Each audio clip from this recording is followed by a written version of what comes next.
Hello guys, I am Palak Shah and I hope आप सब लोग ने रोटेशनल मोशन का पार्ट 1 देख लिया रहेगा। आज हम लोग बात करने वाले इज अबाउट पार्ट 2। पार्ट 1 में हम लोग ने मोमेंट ऑफ इनर्शिया कवर किया था। उसमें हम लोग ने बहुत सारा क्वेश्चंस किया था। जितना भी टाइप्स पॉसिबल है आने का उतना सब क्वेश्चंस हम लोग ने कवर कर लिया है। पीवाईक्यूज, एक्स्ट्रा क्वेश्चंस जो आ सकता है। एंड हम लोग आज पार्ट 2 में बात करने वाले is about cross product, torque and rotational kinematics dynamics. Basically जो हम लोग बात करेंगे इस रोटेशनल मोशन में हमारा angular speed, angular acceleration, angular displacement, power, kinetic energy for rotational motion, जो कि ट्रांसलेशनल मोशन के ऑलमोस्ट सेम होता है। जस्ट जो टर्म्स रहते हैं वो चेंज हो जाते हैं, वो इधर देखेंगे हम लोग ऑफकोर्स। जो कि थोड़ा बहुत हम लोग ने सर्कुलर मोशन में देखा था, मोशन ऑफ प्लेन वाले पार्ट में। करेक्ट। सो हमने वेक्टर्स पूरा सीख लिया है। वेक्टर्स के जो मल्टीप्लीकेशन रहता है वो दो टाइप का रहता है। First is our dot product and second is our cross product. Dot product हम लोग ने वर्क पावर एनर्जी के स्टार्टिंग में किया था एंड आज हम लोग करने वाले इस क्रॉस प्रोडक्ट। डॉट प्रोडक्ट क्या था? It is a multiplication of parallel components of vectors and उनका जो मल्टीप्लीकेशन के बाद जो आंसर आता है वो एक स्केलर क्वांटिटी था, इसलिए उसको हम लोग स्केलर प्रोडक्ट भी बोलते थे। करेक्ट। जो स्केलर क्वांटिटी है उसके पास तो सिर्फ मैग्नीट्यूड होगा, तो वहां पे डायरेक्टली सॉल्व करके दैट्स इट हो जाता था, क्योंकि मैग्नीट्यूड ही हमें चाहिए रहता था, डायरेक्शन का तो वहां पे बात होता ही नहीं था। करेक्ट। बट हमारा वेक्टर ये क्रॉस प्रोडक्ट में इसका मतलब क्या है? It is a multiplication of perpendicular components of vector. जब दो परपेंडिकुलर कंपोनेंट वेक्टर का जब उनको मल्टीप्लाई करेंगे तभी हमें एक जो आंसर मिलेगा, जो कि एक वेक्टर क्वांटिटी होगा जिसके पास मैग्नीट्यूड और डायरेक्शन दोनों होगा, तो this is called our cross product या वेक्टर प्रोडक्ट भी बोल सकते हैं हम लोग। तो अभी हम लोग फर्स्ट क्या करेंगे, हम लोग बात करेंगे is about magnitude and second उसमें हम लोग बात करेंगे is about direction. So magnitude wise अभी मुझे बताओ, हमारे पास दो वेक्टर है, ये वेक्टर 3, ये वेक्टर 8। करेक्ट। अभी इसका क्रॉस प्रोडक्ट कितना आएगा? क्रॉस प्रोडक्ट इक्वल टू, अभी हमारे डेफिनेशन में ही क्लियरली लिखा है कि multiplication of perpendicular component of vectors.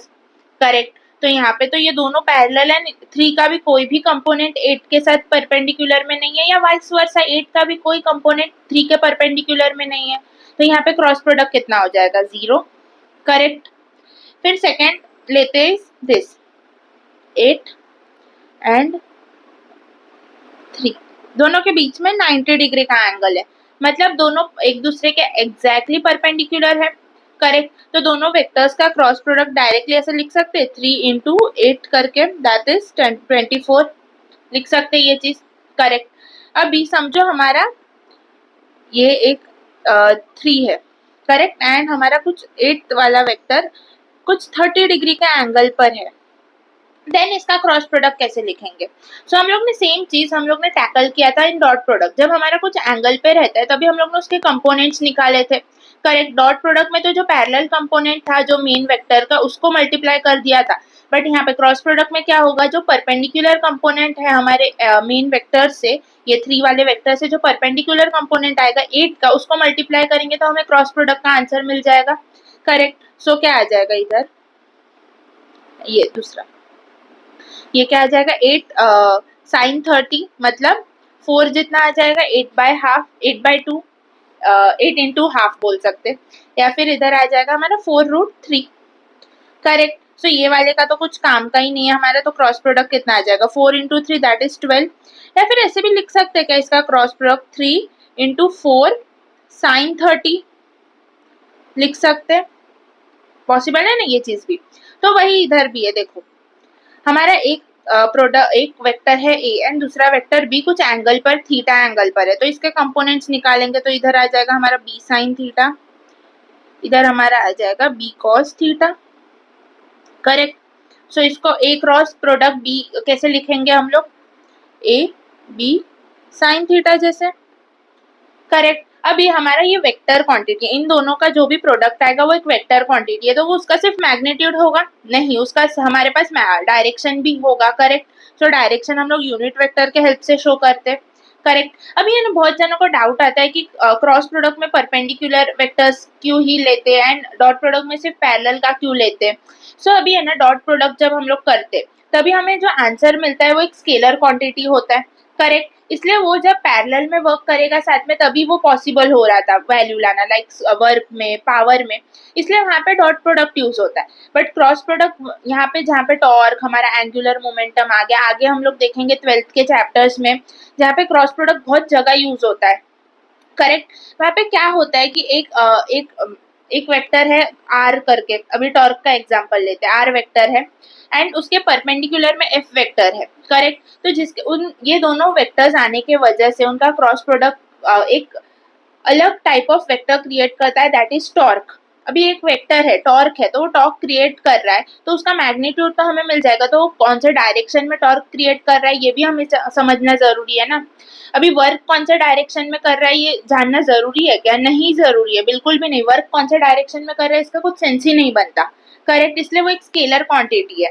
And यहाँ पे टॉर्क कौन से डायरेक्शन में कर रहा है, मतलब क्या मोमेंट ऑफ फोर्स है टॉर्क हमारा, तो यहाँ पे उसका डायरेक्शन जानना जरूरी हो जाता है। सो ये बेसिक ये डिफरेंस होता है dot product and cross product का। And I have seen students की उन लोग को इतना वो रहता है कि इधर परपेंडिकुलर ही क्यों लिया, बिकॉज ये है हमारे पोर्शन में, हमें एनसीईआरटी में ऐसे ही देके रखा है, इसलिए हम लोग डायरेक्ट परपेंडिकुलर लेते। सो ज्यादा इस पे, इस छोटी सी चीज पे इतना स्ट्रेस मत लो, एंड जो चीजें करनी है ना उस पर ध्यान देना। Okay. Because I have scene कि वो जो छोटी सी चीज है उसको पकड़ के दूसरा सब जो समझने लायक है वो समझते ही नहीं है। सो हमारा क्रॉस प्रोडक्ट में क्या होता है, मल्टीप्लीकेशन होता है दो परपेंडिकुलर कंपोनेंट ऑफ वेक्टर्स का, एंड क्रॉस प्रोडक्ट करने के बाद हमें हमेशा जो क्वांटिटी मिलता है वो एक वेक्टर क्वांटिटी होता है। करेक्ट। सो वेक्टर क्वांटिटी के पास हमारा मैग्नीट्यूड होगा एंड डायरेक्शन होगा। करेक्ट। सो जब हम लोग ने एग्जाम्पल चेक किया, जब दोनों वेक्टर्स पैरेलल हैं, उनका एक भी कंपोनेंट परपेंडिकुलर नहीं है एक दूसरे से, तो वहां पे हमारा क्रॉस प्रोडक्ट इक्वल टू 0 आ गया। सेकेंड केस में हम लोग ने देखा जब हमारा एग्जैक्टली 90 डिग्री पे, मतलब एग्जैक्टली परपेंडिकुलर है एक दूसरे से, देन हमारा cross product exactly into multiplication करके आंसर आ गया। फिर कुछ एंगल पे, देन उनका कंपोनेंट्स लिया एंड परपेंडिकुलर कंपोनेंट्स के साथ मल्टीप्लिकेशन करके वी गॉट द आंसर।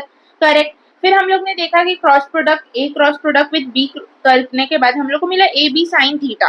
तो ये तो सिर्फ मैग्नीट्यूड को शो कर रहा था, तो यूनिट वेक्टर लगा दिया जो हमें डायरेक्शन बताता है। करेक्ट। अभी हम लोग डायरेक्शन के बारे में बात करेंगे। मैग्नीट्यूड ढूंढना बहुत ईजी है, जस्ट हम लोग को दो वेक्टर्स जो है ना वो एक दूसरे के परपेंडिकुलर है उतना चेक करना है, उनका मल्टीप्लीकेशन करके वी गॉट द मैग्नीट्यूड। अभी डायरेक्शन थोड़ा सा डिफिकल्ट हो जाता है यहाँ पे। अभी हम लोग डायरेक्शन के बारे में बात करते हैं। डायरेक्शंस ढूंढने के लिए हम लोग को यूज करना पड़ता है राइट हैंड थंब रूल। सो ये कैसे यूज करते हैं, फर्स्ट तो हमारे जो फिंगर्स है उनको ए डायरेक्शन, जो फर्स्ट वेक्टर है उसके डायरेक्शन में रखना है, फिर सेकेंड वेक्टर के डायरेक्शन में उसको कर्ल करना है, जिस साइड हमारा थंब आएगा वो हमारा हो जाएगा आंसर, डायरेक्शन का आंसर हो जाएगा। फॉर एग्जाम्पल अभी ये I cap into J cap करते हैं। I cap into J cap सबको पता है, ये होगा हमारा I cap into J cap. Correct. Point your fingers in the direction of I cap. Correct, ऐसे आ जाएगा। फिर इसको ऐसे कर्ल करो तो ऊपर की तरफ आ रहा है। करेक्ट। तो ये ऊपर की तरफ हमारा के कैप होगा। करेक्ट। सो के कैप। सेकेंड इसमें आई cap into minus J cap, तो आई कैप ये हो गया और माइनस जे कैप ये हो गया। करेक्ट। सो ऐसे रखेंगे आई कैप इंटू ये, तो नीचे की तरफ आ रहा है तो माइनस के कैप। अभी ऐसी जगह पे ना क्या करना है, हमेशा हमारा समझो आई cap into minus J cap देके रखा है, तो आई कैप इंटू जे कैप का आंसर हमें पता है के कैप आएगा। सो के कैप को सिर्फ माइनस लगा दो जब माइनस आ रहा है, तो दैट्स इट, इतना ही करना है। सेकेंड इसमें इस जे cap into I cap, J cap into I cap देके रखा है हमें, मतलब ये वाला वेक्टर इंटू ये वाला वेक्टर। करेक्ट। तो क्या आ जाएगा, फर्स्ट हमारा जे कैप के इसमें फिंगर्स को पॉइंट करेंगे उस डायरेक्शन में, इसको रोल करेंगे, सो डाउनवर्ड्स आ रहा है, मतलब क्या माइनस के कैप आ रहा है हमारा इधर आंसर। फिर सेकेंड इसमें जे कैप इंटू माइनस आई कैप। अभी जे कैप इंटू आई कैप तो हमारा माइनस के कैप था, अभी इधर आई के पास और एक माइनस आने की वजह से के कैप का जो माइनस है वो हट जाएगा and will get K cap as the answer. Check करके देखो, चाहिए तो चेक करो, ये हमारा जे कैप एंड ये हमारा जे कैप एंड इस डायरेक्शन में हमारा माइनस आई कैप। सो जे कैप ऐसे रहेगा, माइनस आई कैप ऐसे अपवर्ड जा रहा है, के कैप पॉजिटिव। फिर सेकेंड इसमें minus J cap into minus आई कैप। करेक्ट। तो माइनस माइनस प्लस हो जाता है, सो जे कैप इंटू आई कैप ही करेंगे, तो क्या आ जाएगा माइनस के कैप। चेक करके देखो, चाहिए तो चेक करो। फिर आ जाएगा minus J cap into minus minus आई cap into minus J cap. सो इधर ऑलरेडी माइनस माइनस है तो प्लस हो जाएगा। सो इधर आई कैप इंटू जे कैप ही करना है, जो आएगा हमारा इक्वल टू के कैप। चेक करके देखो, अभी मैं एक बार पूरा समराइज करती हूँ। जब हम लोग आई कैप इंटू जे कैप कर रहे तो के कैप आंसर आ रहा है, करेक्ट। फिर कभी भी हम लोग है ना आई कैप इंटू जे कैप करेंगे एंड के कैप ही आएगा, फिर जस्ट डिपेंड करेगा उनके साइंस पे। अगर जे कैप में माइनस है देन माइनस ऐड हो जाएगा, बट आई कैप में भी माइनस है, दोनों में माइनस है, तो वो माइनस माइनस पॉजिटिव होकर सिर्फ के कैप आंसर आएगा। आई होप दिस इज क्लियर। फिर जे कैप इंटू आई कैप हमारा माइनस के आया, हम लोग ने हाथ से करके देखा, करेक्ट। तो जे कैप इंटू माइनस आई कैप रहेगा तो क्या आएगा, के कैप माइनस के कैप ही आएगा, जस्ट वो माइनस उसके साथ मल्टीप्लाई करके प्लस हो जाएगा, जैसे ये केस देखो ना। आई होप दिस इज क्लियर। तो अभी हम लोग नॉर्मली हमारे पास जब भी आई कैप जे कैप इस टर्म्स में यूनिट वेक्टर आया, मोस्टली इसमें ही आता है, तो हम लोग easily with the help of जो टेक्निक्स है उससे आंसर कर सकते हैं। वहां पे हमें right hand thumb rule use करना नहीं पड़ता। बट अभी हम लोग टॉर्क सीखेंगे, आगे एंगुलर मोमेंटम सीखेंगे, वहां पे हम लोग को कौन से एक्सिस में देखे रखा है ना वो क्लियरली बताते नहीं। तो वहां पे हम लोग को आर वेक्टर पे रखना है, एस वेक्टर पे फोल्ड करना है, डायरेक्शन बताए, वहां पे हम लोग इनवर्ड्स आउटवर्ड्स करके डायरेक्शन बताते, जो हम लोग आगे सीखेंगे। अभी उसका स्ट्रेस मत लो, अभी कैसे right hand thumb rule use करना है for I cap J cap K cap, इतना ही सीखना है हमें। फिर आगे उस दूसरी सब चीजों के बारे में डिस्कस करेंगे। तो आई होप यहाँ से ये चीजें क्लियर हो ही रहेंगी। अभी हम लोग इस पे समझते, इसका टेक्निक जो अभी मैंने इसमें आई कैप और जे कैप को लेके टेक्निक बताया ना, उसमें के कैप को इंक्लूड करके फिर से एक बार गो थ्रू करते। सो अगर आई कैप इंटू आई कैप है हमारा, देन तो आंसर हमारा इक्वल टू जीरो ही आने वाला है, because parallel vectors don't work for cross product, correct. तो जे cap into J cap zero, के cap into K cap zero. सो अभी हमारा आ जाएगा I cap into J cap, तो हमें पता है ये क्या होगा, के कैप। अभी जे कैप इंटू के कैप बोला है, तो जे कैप हमारा क्या है, ये वाला पॉइंट फिंगर्स, पॉइंट फिंगर्स क्या, के कैप हमारा ऊपर की साइड है। अभी इधर ड्रॉ ऐसे किया, बट हमारा Y axis, X axis and Z axis ऐसे होता है, करेक्ट। तो ये इसको ऐसे किया तो आई कैप के तरफ डायरेक्शन है, सो आई कैप आ जाएगा। फिर के कैप इंटू आई कैप, तो हमारा ये जेड एक्सिस ये रहता है, करेक्ट। सो इससे हम लोग को आई कैप में जाना है, सो वाई एक्सिस आ रहा है, ये देखो, सॉरी, सो जे कैप आ जाएगा। सो इधर से ये नोटिस करना, जब हम लोग आई कैप और आई कैप और जे कैप कर रहे हैं तभी हम लोग को आंसर मिल रहा है इस के कैप, करेक्ट। जब हम लोग जे कैप और के कैप कर रहे हैं तो हमें आंसर मिल रहा है आई कैप, करेक्ट। जब हम लोग के कैप और आई कैप को मल्टीप्लाई कर रहे हैं तभी आंसर मिल रहा है हमें जे कैप। तो जब हम लोग ऐसे एंटी क्लॉकवाइज जा रहे इधर से इधर तो हमें आंसर ये मिलता है, इधर से इधर जा रहे तो हमें आंसर ये वाला मिलता है, फिर इधर से इधर जा रहे तो हमें आंसर ये वाला मिलता है। इसी चीज को हम लोग रोटेट कर देंगे तो क्या हो जाएगा, सिर्फ नेगेटिव में आंसर आने लगेगा, करेक्ट। जैसे जे कैप इंटू आई कैप करेंगे तो हम लोग को माइनस के कैप आ जाएगा, फिर आई कैप इंटू के कैप करेंगे तो माइनस जे कैप आ जाएगा आंसर, फिर के कैप इंटू जे कैप करेंगे तो माइनस आई कैप आ जाएगा, करेक्ट। That's it. ये हमें याद रखना है, ये वाला दो याद रखना है ताकि आपको बहुत सारा क्वेश्चन इजी हो जाए। हाँ, अगर नहीं रह रहा है तो डायरेक्शन समझ लो, बिकॉज ये बहुत इंपॉर्टेंट है इधर, ठीक है।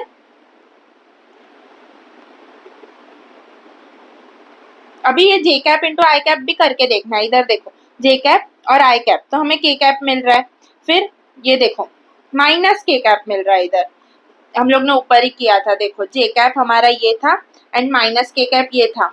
सो हमारा सॉरी जे कैप ये था and minus J cap into I cap ही करना है, तो जे कैप ये था आई कैप ये, तो माइनस के ही आ रहा था, तो यहाँ पे भी माइनस के ही आया है। तो आई इंटू के कैप करेंगे तो क्या आ जाएगा, आई ऐसे है, के कैप आई ऐसे है एंड के कैप ऊपर के डायरेक्शन में, इस डायरेक्शन में, ऊपर के डायरेक्शन में, तो ये साइड आ रहा है, ये कौन सा है हमारा minus J cap, so minus J cap. फिर के कैप इंटू जे कैप, तो के कैप हमारा ऊपर के डायरेक्शन में, जे कैप में उसको फोल्ड किया, इस डायरेक्शन में आ रहा है, ये हमारा माइनस आई कैप है।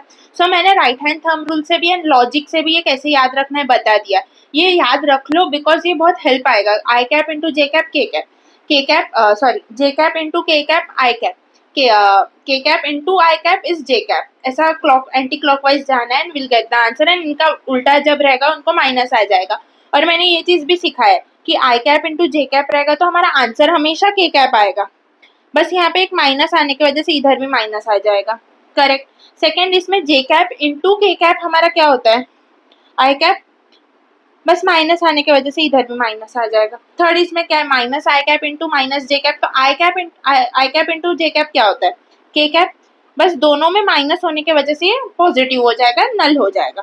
सेकेंड, इसमें minus J cap into minus आई कैप है, सो जे कैप इंटू आई कैप क्या होता है, माइनस के कैप, इधर दोनों माइनस माइनस कट डाउन होने की वजह से ये माइनस के कैप ही रहेगा। आई होप दिस इज क्लियर, ये बहुत इंपॉर्टेंट है, समझो। अभी है ना, एक चीज इधर नोटिस करोगे आप, जब हमारा आई कैप और जे कैप का हम लोग मल्टीप्लाई कर रहे हैं, क्रॉस प्रोडक्ट निकाल रहे हैं, हमें के कैप मिल रहा है। अभी हमें ये तो पता है I X Y and Z axis तीनों एक दूसरे के परपेंडिकुलर है, करेक्ट। तो ये चीज इधर से ऐसे बोल सकते हैं क्या, ए क्रॉस प्रोडक्ट बी, अगर हमारा आंसर सी आया, सो जब हमारा ए है वो तो परपेंडिकुलर है बी से, हमारा ए है वो परपेंडिकुलर है सी से, और हमारा जो बी है वो भी परपेंडिकुलर है सी से, बोल सकते हैं। ये केस में ये इधर से सब देख के हम लोग ये चीज को हम लोग कंक्लूड कर सकते हैं कि हाँ, ये बहुत जरूरी एक कंक्लूजन है, इसको याद रखना, ये स्टेटमेंट वाइज क्वेश्चन में आ जाता है। ओके, सो एक बार गो थ्रू करते हैं, देन हम लोग आगे बढ़ेंगे। ओके, आई होप आपको डायरेक्शन समझाओ, डायरेक्शन बहुत इंपॉर्टेंट है। अभी आई कैप जे कैप वाइज आया एंड देन इट्स इजी कि आप लोग अभी आई कैप इंटू जे कैप आ गया, जे कैप इंटू आई कैप आ गया, तो आप लोग अभी ढूंढ पाओगे इजीली।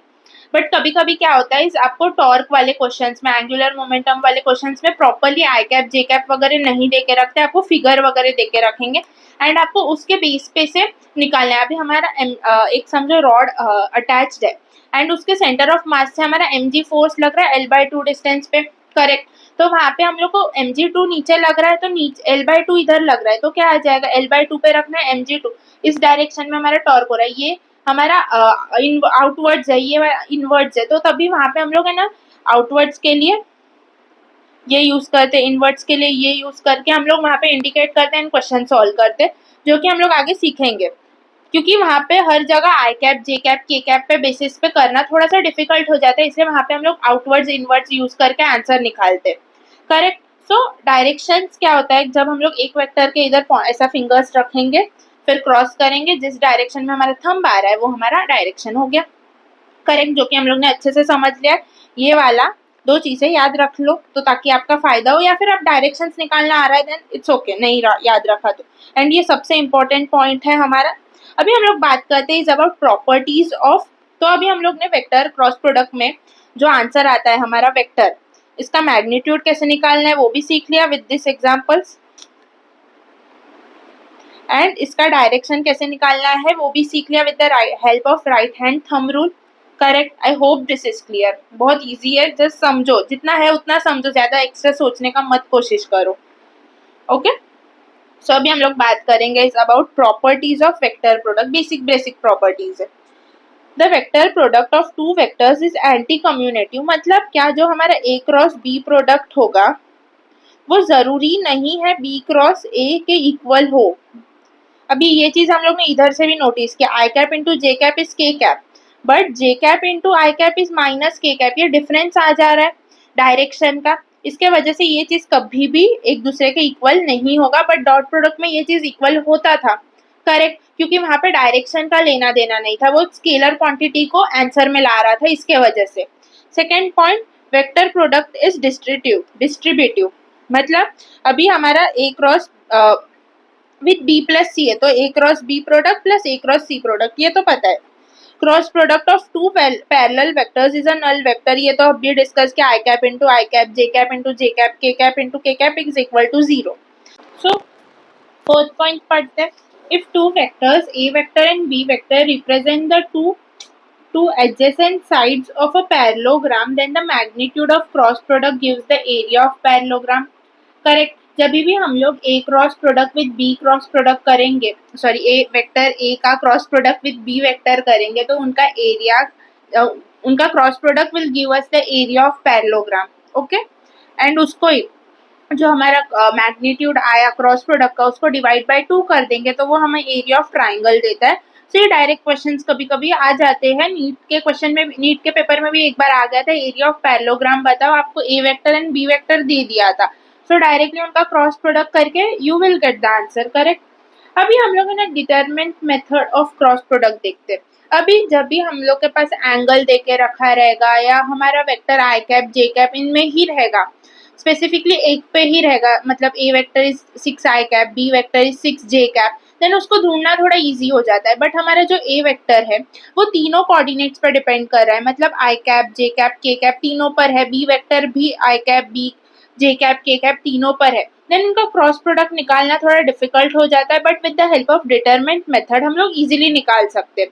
तो डिटरमिनेंट मेथड क्या है, जो हम लोग ने स्कूल में सीखा है, करेक्ट। इसमें क्या करेंगे, इस फर्स्ट हम लोग आई cap J cap K cap लिख लेंगे फर्स्ट लाइन में, एंड देन जो फर्स्ट वेक्टर रहेगा क्रॉस प्रोडक्ट का, उसके आई कैप के नीचे x का वैल्यू, जे कैप के नीचे y का वैल्यू एंड के कैप के नीचे z वाला वैल्यू लिखना है, एंड वैसे ही b का लिखना है। एंड देन हम लोग जो डिटरमिनेंट मेथड फॉलो करते थे स्कूल में वही करना है। क्या आ जाएगा, फर्स्ट आई कैप लिखना है, फिर ये दोनों लाइन कट कर देना है, इन दोनों को क्रॉस मल्टीप्लाई करना है। सो फर्स्ट हमेशा ये वाला आएगा एंड देन ये वाला आना चाहिए। सो आ जाएगा I cap A Y B Z minus A Z B Y, minus आएगा, इधर ध्यान रखना अच्छे से। फिर सेकेंड इसमें हमारा इधर है ना माइनस जे कैप आ जाता है, इधर माइनस साइन लेके जे कैप लिखना है, फिर जे कैप आ गया। सो ये वाला लाइन एंड ये वाला लाइन कट कर देना है, तो ए X B Z minus A Z B X, correct. फिर प्लस के कैप फिर से आ जाएगा, इधर प्लस है इधर प्लस है, बीच वाले पे माइनस है, ये याद रखना वरना क्वेश्चन रॉन्ग हो जाएगा।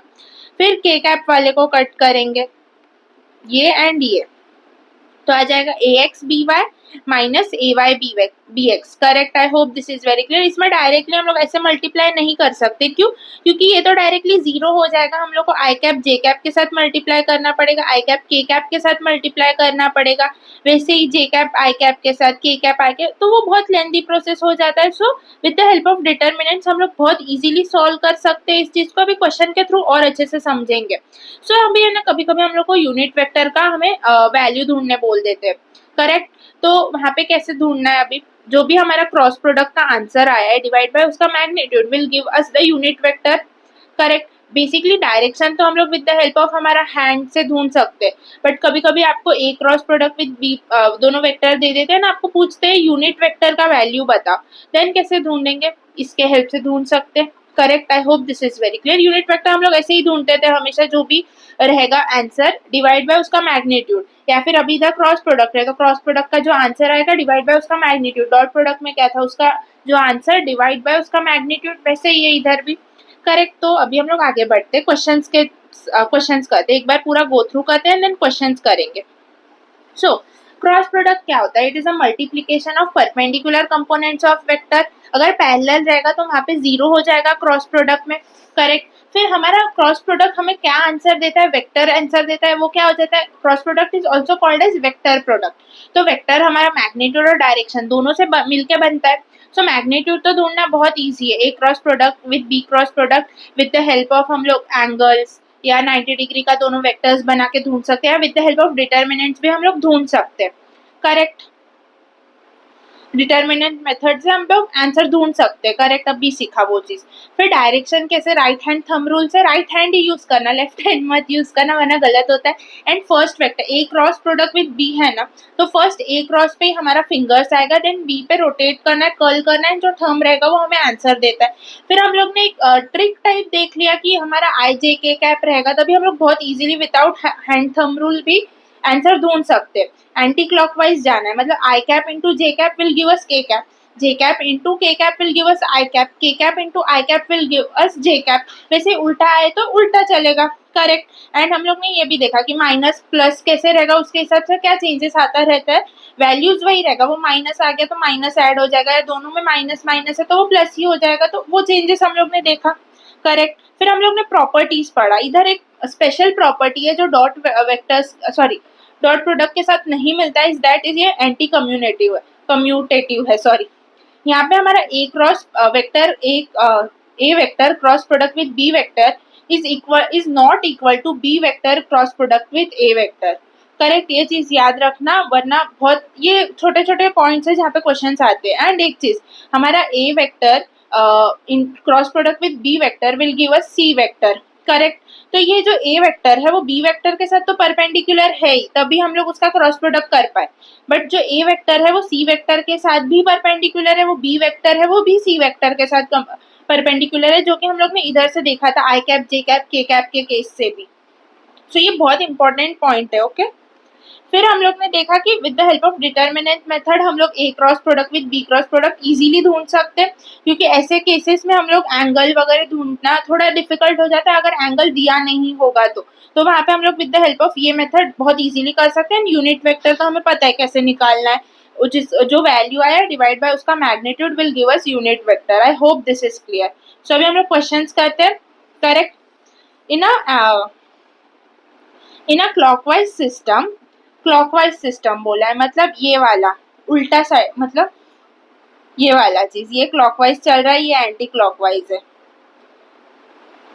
के cap into J cap is I cap, I cap into I cap is 0 for dot product. हाँ ये सही है, पर क्लॉकवाइज सिस्टम बोला है ना, तो जे कैप इंटू जे कैप ये गलत है। ये डॉट प्रोडक्ट आई कैप का ये भी गलत है, ये I cap dot product I cap equal to 1 आता है ना, ये तो क्रॉस प्रोडक्ट नहीं है, सॉरी। तो ये भी गलत है। ये क्या आ गया, K cap dot product I cap is equal to 1, ये तो 0 होगा क्योंकि डॉट प्रोडक्ट में हमेशा perpendicular vectors is equal to 0, so A is the correct option. Next, the angle between vectors m vector into n vector and n vector into m vector is, अभी अभी ऊपर ही हम लोग ने सीखा था जब हम लोग आई कैप और जे कैप का एग्जांपल लेते इधर, ठीक है। आई कैप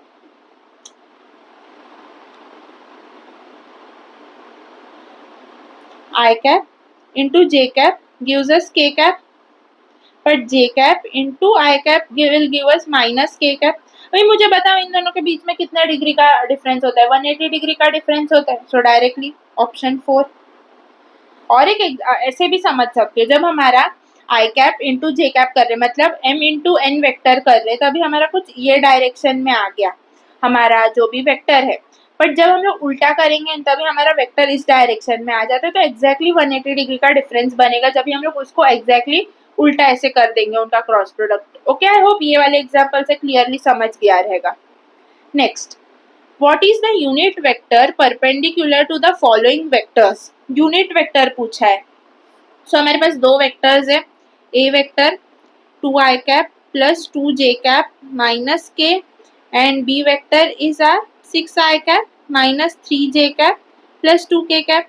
अभी इसका यूनिट वेक्टर कैसे ढूंढना है, अभी हम लोग ने देखा था A cross product with B and इनका मैग्नीट्यूड ऑफ कोर्स।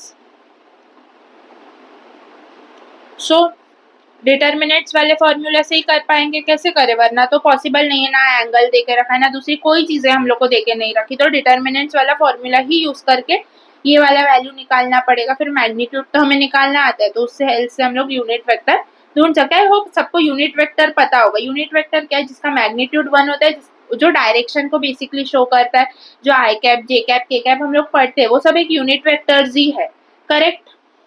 सो अभी बहुत जन को अभी कंफ्यूजन हो जाएगा, तो हम लोग with the help of right hand thumb rule वगैरह हम लोग बताते हैं कि यूनिट वेक्टर क्या होगा, बट यूनिट वेक्टर का एक्चुअल वैल्यू जो आएगा वो नहीं ढूंढ पाओगे ना, बिकॉज यहाँ पे तीनों कोऑर्डिनेट्स पे डिपेंड कर रहा है। होप ये समझ रहा है सबको। सो ए क्रॉस प्रोडक्ट विद बी क्या आ जाएगा हमारा, कैसे लिखना है अच्छे से, ये वाला बहुत इसमें ना बहुत गलती होने का चांसेस होता है, सो बहुत ध्यान से करना है। ये -1 है, ये 6 माइनस 3 प्लस 2, 2 ही लिखते हैं। करेक्ट।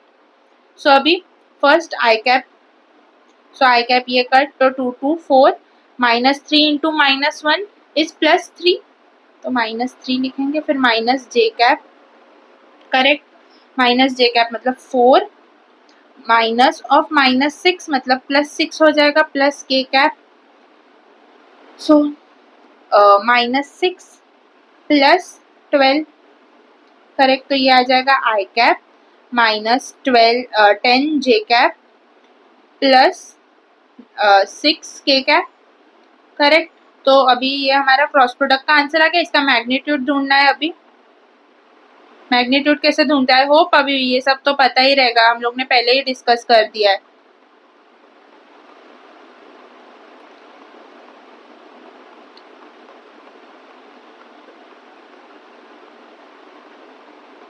सो n वेक्टर हमारा आ जाएगा i cap minus 10j cap plus 6k cap divide by root 137।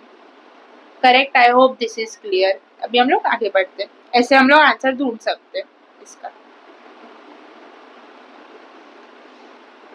जो हमारा ए वेक्टर है वो इक्वल नहीं है बी वेक्टर के, बट जो हमारा A cross product with B vector है वो इक्वल है हमारे A dot product with B vector. तो ये क्या बोला है कि कौन से एंगल पे ये चीज पॉसिबल है। अगर ए वेक्टर हमारा 90 डिग्री पे है, ए वेक्टर और बी वेक्टर, देन तो इनका डॉट प्रोडक्ट इक्वल टू 0 आ जाता, तो वो पॉसिबल नहीं है। अगर हमारा ए वेक्टर और बी वेक्टर पैरेलल है, देन हमारा क्रॉस प्रोडक्ट 0 आ जाता, तो इक्वल होना पॉसिबल नहीं है। तो ये दोनों तो डेफिनेटली नहीं है। अब आगे बोला है कि A product is anti parallel to B vector. Cross product में अगर एंटी पैरेलल भी है, देन ये इक्वल टू 0 ही होगा, बिकॉज ए बी साइन 180 आ जाएगा, तो 1 साइन 180 इज इक्वल टू 0। तो क्रॉस प्रोडक्ट इधर भी 0 हो जाता है। सो लास्ट पॉइंट क्या, A vector is incline to B at an angle of 45 degree. हाँ, 45 डिग्री में साइन थीटा और कॉस थीटा दोनों इक्वल टू सेम आ जाता है। करेक्ट। जिसके वजह से हम लोग उसमें डॉट प्रोडक्ट भी ढूंढे या क्रॉस प्रोडक्ट, दोनों का वैल्यू इक्वल टू सेम ही आएगा। So fourth is the correct option. Next, A and B are two vectors and theta is the angle between them. If A cross product with B is equal to root 3 A dot product with B, then the value of theta will be. So इधर first A cross product with B को ऐसे लिख सकते A B sine theta is equal to root 3, इसको लिख सकते A B cos theta करके। इधर से A B कट, तो sine theta by cos theta हमारा इक्वल टू क्या आ जाएगा, रूट 3 आ जाएगा। So tan theta is equal to root 3 कितना होता है, theta is equal to 60 degree. So first is the correct option. If the angle between the vectors A and B is theta, then the value of the product B cross with A and dot A O. B vector cross product with A vector and इनका answer is dot product with A vector is equal to. So ये ऐसे लिख सकते हैं B A sine theta, फिर इसका dot product with ए, तो क्या आ जाएगा B A sine theta into A cos theta. Correct. So इसको ऐसे लिख सकते हैं B A square sine theta cos theta. So इधर ये ऐसा कर सकते हैं नहीं, ये बिल्कुल गलत है। अभी इसको अच्छे से समझो। हमारा B cross product with A vector क्या आ जाएगा, कुछ हम लोग ने ऊपर ही पढ़ा था। B cross product with A vector कुछ हमें वेक्टर देगा जो कि इन दोनों के इक्वल टू 90 डिग्री रहेगा। करेक्ट। अगर समझो हमारा ये A है, ये A वेक्टर है, ये B वेक्टर है, इनका क्रॉस प्रोडक्ट कुछ ये आ जाएगा, इसका आंसर आ जाएगा जो भी ये, इसका answer is equal to P vector लेते, P वेक्टर आ जाएगा। करेक्ट। ये 3D डायमेंशन से correct, X Y and Z axis भी मान सकते हैं, तीनों के बीच में 90 डिग्री का एंगल रहेगा। तो अभी मुझे बोलो P vector dot A vector कितना आएगा, इक्वल टू 0 आ जाएगा। सो 0 इज द करेक्ट आंसर। बहुत जन विथ फॉर्मूलाज इतने वो हो जाते हैं कि डायरेक्टली ऐसा करते हैं, जो कि ऑप्शन प्रेजेंट है देखो, जो कि बहुत ज्यादा रॉन्ग है, बिकॉज यहाँ पे हम लोग को थोड़ा सा कंसेप्ट यूज करना है, क्योंकि कभी भी हमारा जो भी परपेंडिकुलर वेक्टर्स है उनके बीच का डॉट प्रोडक्ट हमेशा इक्वल टू 0 ही रहेगा, कभी भी कुछ वैल्यू आना पॉसिबल नहीं है। I hope this is clear. Okay, so next question, a vector A vector points vertically upwards and B vector towards north, the vector A cross product into B का direction पूछा है। सो A कहाँ पे हमारा vertically upwards है, correct, and north हमारा आगे होता है, हम लोग बनाते हैं ना ऐसे ही, north south east west. Correct. अभी नॉर्थ इधर है तो हमारा वर्टिकली अपवर्ड्स इस पॉइंट सेंटर पॉइंट से खड़े रहोगे तो वर्टिकली अपवर्ड्स, एंड हमारे सेकंड जो बी वाला वेक्टर है वो टुवर्ड्स नॉर्थ है, कर्ल किया, ये डायरेक्शन थंब हमारा इधर है, मतलब ये कौन सा अलोंग वेस्ट आ रहा है। So A is the correct option. Next, so अभी ये क्वेश्चन देखते हैं, if A vector is equal to 2i cap plus j cap and B vector is equal to 3i cap plus 2j cap, then A cross product B का magnitude चाहिए। सो इसे हम determinant method से भी कर सकते हैं, इधर दो ही कोऑर्डिनेट्स है, सो हम लोग with the help of direct multiplication भी इजीली कर सकेंगे। कैसे, अभी ए क्रॉस प्रोडक्ट विथ बी करना है, करेक्ट। तो 2i प्लस जे कैप फिर 3i plus 2j cap, correct. अभी हमें यह पता है 2i into 3i equal to 0 होगा, क्योंकि i into i is 0 for cross product, तो first 0 plus 2i into 2j is कितना 4k कैप, करेक्ट। फिर j into 3i is are minus 3k cap, फिर j इंटू j अगेन 0, तो हमारा answer क्या आ जाएगा k कैप के इक्वल, तो इसका मैग्नीट्यूड कितना रहेगा equal to 1, so 1 is the correct option. I hope this is very clear. हम लोग ने वैसे ही क्रॉस प्रोडक्ट अभी कंप्लीट कर लिया है, हम लोग ने ऑलमोस्ट 40 मिनट्स में पूरा क्रॉस प्रोडक्ट इन डिटेल सीख लिया है, सो आई होप आप सबको समझा रहेगा। एंड अभी हम लोग पढ़ने वाले इज अबाउट टॉर्क। तो अभी हम लोग एक नया टॉपिक बात करते हैं, दैट इज टॉर्क। टॉर्क बहुत एक इम्पोर्टेंट टॉपिक है और इस पे से मेजरली जितना क्वेश्चन आता है ये चैप्टर का इसमें से ही आता है, सो अच्छे से समझना टॉर्क क्या है। Torque is basically force of rotational motion, ऐसे बोल सकते हैं। देखो क्योंकि torque is a force that causes an object to rotate around a axis और पाइवोट पॉइंट और फिक्स्ड पॉइंट के को मतलब रोटेट करवाने के लिए जो फोर्स लगता है उसे हम टॉर्क बोलते हैं। Torque is basically the cause of change in rotational state of motion. जैसे हमारा force was the cause of change in the translational motion, यहाँ पे हमारा torque is the cause of change for the rotational motion. ऐसा बोल सकते हैं कि टॉर्क हमारा रोटेशनल मोशन का फोर्स है, ऐसा बोल सकते हैं। इट इज ऑल्सो डिफाइंड, ये डिफाइन कैसे करते हैं in ways of formula. It is the product of the force and the perpendicular distance from the force line of action to the axis of rotation। ये क्या बोल रहे हैं इस एग्जाम्पल से समझो। ये हमारा एक्सिस है इधर, या पाइवोट पॉइंट है, फिक्स पॉइंट बोल सकते।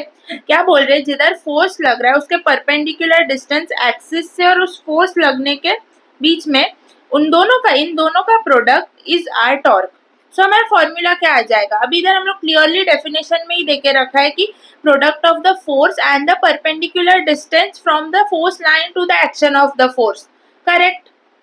क्लियरली देके रखा है, परपेंडिकुलर चाहिए, मतलब ये दोनों एक तो वेक्टर क्वांटिटीज है, हमारा फोर्स भी एक वेक्टर है, हमारा ये डिस्प्लेसमेंट भी एक वेक्टर क्वांटिटी है, करेक्ट। देन अभी इन दोनों का प्रोडक्ट जब ये परपेंडिकुलर है तब भी होगा, क्लियरली डेफिनेशन में दिया है कि टॉर्क तभी क्रिएट होगा जब ये दोनों एक दूसरे से परपेंडिकुलर रहेंगे, करेक्ट। तो इनका फॉर्मूला कैसे आ जाएगा, क्रॉस प्रोडक्ट में जैसे लिखते थे वैसे आ जाएगा। तो हमारा टॉर्क इज इक्वल टू आ गया cross R vector into cross product of F vector.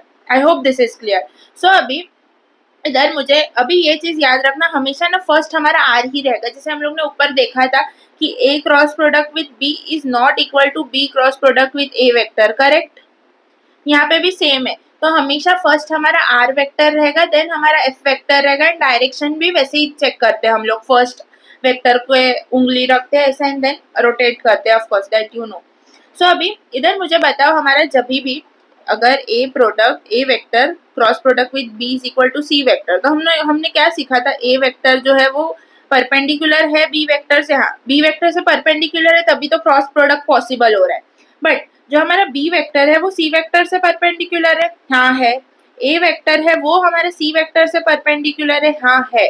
हम लोग ने ये चीज अच्छे से समझा था, विद द हेल्प ऑफ आई जे के कैप के हेल्प से भी समझा था ना, अलग से भी समझा था ये चीज को क्रॉस प्रोडक्ट में ऊपर। सो ऐसे लिख सकते हैं, torque is perpendicular to force, torque is perpendicular to हमारा डिस्प्लेसमेंट या जो भी है डिस्टेंस वो। एंड ऐसे भी लिख सकते हैं, R is also perpendicular to force, तभी तो क्रॉस प्रोडक्ट होना पॉसिबल हुआ। I hope this is clear. एक बार गो थ्रू करते हैं देन आगे चलते एग्जाम्पल्स देखेंगे। So torque is basically the cause is a force that causes an object to change its rotational motion, clear. फिर इसको डिफाइन कैसे करते हैं, it is the product of the force and the perpendicular distance from the force line of action to the axis of rotation. ये देखो, ये axis of rotation से जिधर फोर्स लग रहा है उनके बीच का डिस्टेंस ही हमें लेना है। कभी कभी क्या करते हैं, आपको पूरा रॉड दे देंगे एंड फोर्स इधर ही लगा रहे, तो आपको पूरे रॉड का लेंथ नहीं लेना, जिधर फोर्स लग रहा है उधर तक का ही लेंथ लेना है एक्सिस से। I hope this is clear. So इसका एसआई यूनिट्स क्या हो जाता है, हमारा फॉर्मूला के हेल्प से बता सकते हैं, एफ इंटू आर बेसिकली हमारा फॉर्मूला होता है, तो न्यूटन मीटर्स लिख सकते हैं, करेक्ट। ये एक वेक्टर क्वांटिटी है ऑफकोर्स, इसलिए तो वेक्टर प्रोडक्ट करते, करेक्ट। अभी इधर हमारा जब फोर्स और हमारा जब भी वो डिस्प्लेसमेंट है या डिस्टेंस है, जो एक्सिस और फोर्स जिधर लग रहा है उनके बीच का, वो हमेशा परपेंडिकुलर रहेगा तभी ही टॉर्क क्रिएट होगा। या फिर कोई कंपोनेंट फोर्स का या डिस्प्लेसमेंट का या डिस्टेंस जो भी है उसका कंपोनेंट अगर परपेंडिकुलर रहेगा तभी ही उन दोनों, मतलब हमारा ये डिस्टेंस और हमारा फोर्स जब भी परपेंडिकुलर रहेगा या उनके कंपोनेंट एक दूसरे से परपेंडिकुलर रहेंगे तभी ही हमारा टॉर्क क्रिएट होगा, वरना टॉर्क क्रिएट नहीं होगा। ये चीज समझो अच्छे से। I hope this is very clear. Clearly हमारा डेफिनेशन में भी दिया है, डेफिनेशन के हेल्प से हम लोग जो फॉर्मूला पढ़ते हैं जहाँ पे क्रॉस प्रोडक्ट आ जाता है वो भी यही चीज बताता है। I hope this is clear. फिर एग्जाम्पल्स देखते हैं टॉर्क का और सारा। इधर जब हम लोग ने ये हमारा लेंथ आर लेंथ है कुछ आर्म का एंड इधर हम लोग फोर्स लगा रहे हैं, ये एक्सिस है, इधर से इधर हम लोग फोर्स लगा रहे हैं तो इधर ये टॉर्क क्रिएट हो रहा है। करेक्ट। डोर में भी टॉर्क क्रिएट होता है तो इधर हमारा torque is equal to R vector cross product with F vector. Correct. इधर तीनों एक दूसरे से परपेंडिकुलर है, अच्छे से देखो समझेगा। ये देखो ये भी परपेंडिकुलर है, ये ऐसे मूव कर रहा है, वो भी परपेंडिकुलर ही है, टॉर्क भी इन दोनों से। फिर ये वाला एग्जाम्पल जहाँ पे हमारा है ना ये फलक्रम बीच में लगा हुआ है एंड इस साइड हम लोग ने कुछ फोर्स एफ लगाया इस डायरेक्शन में। देखो अभी सब जगह ऊपर दो एग्जाम्पल जहाँ पे हम लोग ने सीखा कि वो टॉर्क जो रोटेशन क्रिएट कर रहा है तभी क्रिएट कर रहा है जब हमारा ये आर और एफ परपेंडिकुलर है। करेक्ट। अभी इसी चीज में हम लोग ने इस साइड फोर्स लगाया रहता तो आर और एफ दोनों इस डायरेक्शन में, तो यहाँ पे कभी भी टॉर्क क्रिएट होता नहीं होता ना। तो इसके लिए समझो कि जब भी हमारा आर और हमारा एफ परपेंडिकुलर रहेगा तभी ही टॉर्क क्रिएट होगा। इसके वजह से इन दोनों का product is called as cross product, क्योंकि इन दोनों के प्रोडक्ट से भी एक वेक्टर क्वांटिटी बन रहा है जो कि टॉर्क है। I hope this is clear. So इधर जब फोर्स लग रहा है इतने आर डिस्टेंस पे तभी इधर टॉर्क क्रिएट हो रहा है, रोटेशनल मोशन हो रहा है। वैसे ये भी सेम ही एग्जांपल है, जब ये एग्जैक्टली मिडल पे और दोनों साइड सेम फोर्स लग रहा है तो वो स्टेबल है, इक्विलिब्रियम पर है। बट जब इधर से ये वाला चाइल्ड को हटा दिया तो फोर्स इधर लगेगा ज्यादा, सो ये इस साइड नीचे जाएगा इस कुछ आर डिस्टेंस पे, सो ये ऐसे मूव करेगा, ये ऐसे मूव करेगा। करेक्ट। तो यहाँ पे भी रोटेशनल मोशन हुआ, चेंज आया ना, रेस्ट पे था उसमें रोटेशनल मोशन का चेंज आया। तो वो चेंज किसके वजह से आया? क्योंकि टॉर्क क्रिएट हुआ, बिकॉज ये आर और एफ हमारा परपेंडिकुलर होने के वजह से यहाँ पे टॉर्क क्रिएट हो गया। I hope this is clear. फिर यहाँ पे भी same vice versa. I hope this is clear. So इधर फिर से एक बार पूरा गो थ्रू करते हैं with the help of this example. अभी समझो हमारा कुछ एफ फोर्स है ना, वो कुछ थीटा एंगल पे दे रहे हैं और इधर से आर डिस्टेंस है, ये हमारा एक्सिस है एंड ये हमारा फोर्स है, इसके आर डिस्टेंस है ये। करेक्ट। एंड इधर एफ जो हमारा है ना वो कुछ एंगल पर है, तो इसका परपेंडिकुलर वेक्टर जब मतलब इसके कंपोनेंट्स लेंगे जो आर के साथ जो एक कंपोनेंट जो परपेंडिकुलर रहेगा तभी टॉर्क क्रिएट होगा, वरना टॉर्क क्रिएट नहीं होने वाला with the help of only ये वाला कंपोनेंट। तो ये वाले कंपोनेंट का क्या आ जाएगा? F cos theta. ये क्या आ जाएगा हमारा? F sine theta. So with the help of this component only हमारा टॉर्क क्रिएट होने वाला है, ये कंपोनेंट की वजह से कुछ भी असर नहीं पड़ने वाला है। करेक्ट। तो हम लोग ऐसे लिख सकते हैं, torque is equal to R vector cross product with F vector that is R F sine theta. Correct लिख सकते हैं ये चीज को। हाँ, फिर ये आर एफ साइन थीटा लिखा, ये एक वेक्टर क्वांटिटी है। एक बार रिवाइज कर रहे सब चीजें। इसका ये क्या आ जाएगा हमारा यूनिट न्यूटन मीटर, ये क्या आ जाएगा कि M L square T minus 2 आ जाएगा इसका डायमेंशन। इधर हमारा जो आर है वो परपेंडिकुलर है टॉर्क से, एफ है वो परपेंडिकुलर है टॉर्क से, और हमारा एफ भी परपेंडिकुलर है आर से, तभी तो टॉर्क क्रिएट हुआ। करेक्ट। और इधर ये भी चीज बोल सकते हैं हमारा मैक्सिमम टॉर्क मैक्सिमम कितने पे रहेगा? 90 डिग्री पर, जब theta is equal to 90 degree. And हमारा जीरो किधर? Torque is equal to zero कहाँ पे रहेगा? जब theta is equal to 0 degree और 180 degree. And I hope this is clear. बस अभी सब बातें तो कर ली इसके ऊपर, टॉर्क के ऊपर। तो हमेशा याद क्या रखना है, जब भी हमारा फोर्स का कोई कंपोनेंट या हमारा आर जो है उसका कोई कंपोनेंट एक दूसरे वेक्टर के साथ परपेंडिकुलर रहेगा तभी टॉर्क क्रिएट होगा, वरना टॉर्क क्रिएट नहीं होने वाला है। सेकेंड चीज एक वेक्टर क्वांटिटी है। देन इधर हमें सबसे इम्पोर्टेंटली ये याद रखना है कि हमारा जो तीनों वेक्टर्स है जिसका अभी torque is equal to R vector cross product with F vector, ये तीनों वेक्टर्स एक दूसरे के परपेंडिकुलर है, ये सबसे ज्यादा इंपॉर्टेंट चीज है इधर याद रखने का।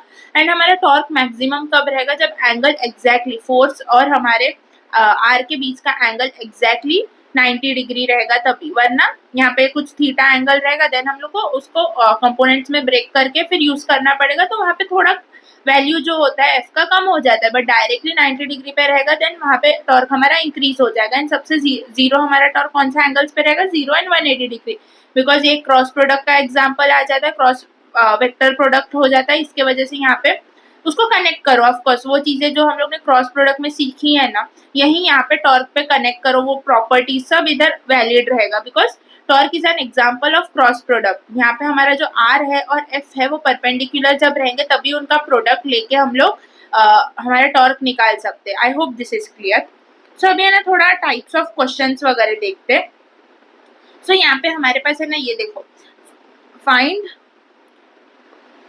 Torque due to gravitational force, ऐसा बोल के रखा है और हम लोग को पूछा है, हम लोग को देखो इधर एक्सिस दे के रखा है, हमारा ग्रेविटेशनल फोर्स अभी फॉर अ रॉड हमेशा सेंटर पे लगता है, ये हम लोग ने सीखा है वर्क पावर एनर्जी में, mg जितना लग रहा है फोर्स L/2 डिस्टेंस पे, क्योंकि सेंटर ऑफ मास पे ही लगता है हमारा टोटल जितना भी ग्रेविटेशनल फोर्स हम लोग उसके सेंटर ऑफ मास पे ही मानते हैं, करेक्ट। तो अभी हमें पूछा है कि टॉर्क ढूंढो about centre of mass, centre of मास पे कितना टॉर्क रहेगा, मतलब क्या सेंटर ऑफ मास से कितना रोटेशनल मोशन हो रहा है, ऐसा ढूंढने हमें बोल रहे हैं।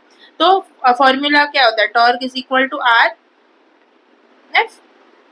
सो हमारा एफ तो पता है, हमारा mg लग रहा है ये फोर्स, और ये L/2 ले सकते हैं इधर, नहीं L/2 नहीं लेंगे, हम लोग को क्या पूछा है about centre of mass, centre of मास पे ही टॉर्क कितना है ये पूछा है। सो फोर्स और टॉर्क का इधर आर कुछ है ही नहीं ना, जो हम लोग एक्सिस मान रहे हैं और जो हमें फोर्स मान रहे हैं वो दोनों में कुछ भी हमारा डिस्टेंस है ही नहीं, तो आर इज इक्वल टू 0, तो torque about centre of mass is equal to 0। ये चीज समझो, हमारा जो आर का वैल्यू रहेगा वो कहाँ से कहाँ होगा, जहाँ पे हम लोग एक्सिस मान रहे हैं और जहाँ पे उसका फोर्स लग रहा है, तो इस पूरे ऑब्जेक्ट पे हमारा फोर्स तो सिर्फ mg लग रहा है, ग्रेविटेशनल फोर्स लग रहा है, करेक्ट। एंड हमें बोला कि सेंटर ऑफ मास पे टॉर्क ढूंढो, तो सेंटर ऑफ मास को एक्सिस मानने को बोल रहे हैं ये लोग, तो एक्सिस और फोर्स के बीच में कुछ भी आर का वैल्यू नहीं होने की वजह से हमारा torque about centre of mass will be equal to 0। अभी अबाउट ओ के अबाउट हम लोग को बोला है ढूंढने के लिए, तो टॉर्क इज इक्वल टू क्या आ जाएगा, R vector into F vector, correct.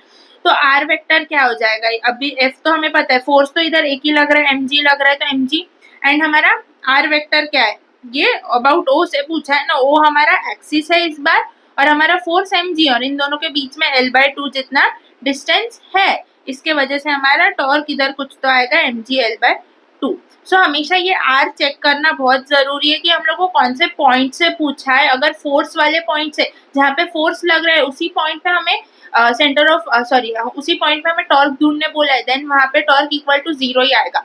But जहाँ पे हम लोग का कुछ एक्सिस अलग है, हमारा फोर्स कुछ अलग डिस्टेंस पे लग रहा है, देन उधर टॉर्क कुछ तो क्रिएट होगा, दैट इज mg L/2। और ऐसे भी इमेजिन कर सकते हो कि अगर हम लोग ने इसको ऐसे अभी ऐसे रखा है, इसको छोड़ दिया, करेक्ट, तो वो सब नीचे ही जाने वाला है, सब बीच में से ब्रेक होके नहीं जाएगा ना, तो इसका मतलब इधर बीच में इसका टॉर्क कुछ है ही नहीं, जो भी टॉर्क है वो इधर एक्सिस पे ही क्रिएट हो रहा है, इससे हम लोग इमेजिन भी कर सकते हैं ये चीज। अभी और एक क्वेश्चन करते हैं, इधर हमारा एक्सिस है एंड इसके 10 मीटर पे कुछ फोर्स लग रहा है 30 डिग्री के एंगल पर, तो हमें टॉर्क ढूंढने बोल रहे हैं, तो टॉर्क क्या आ जाएगा, ये वाला कंपोनेंट लेना पड़ेगा हमें, क्या है ये एफ साइन थीटा।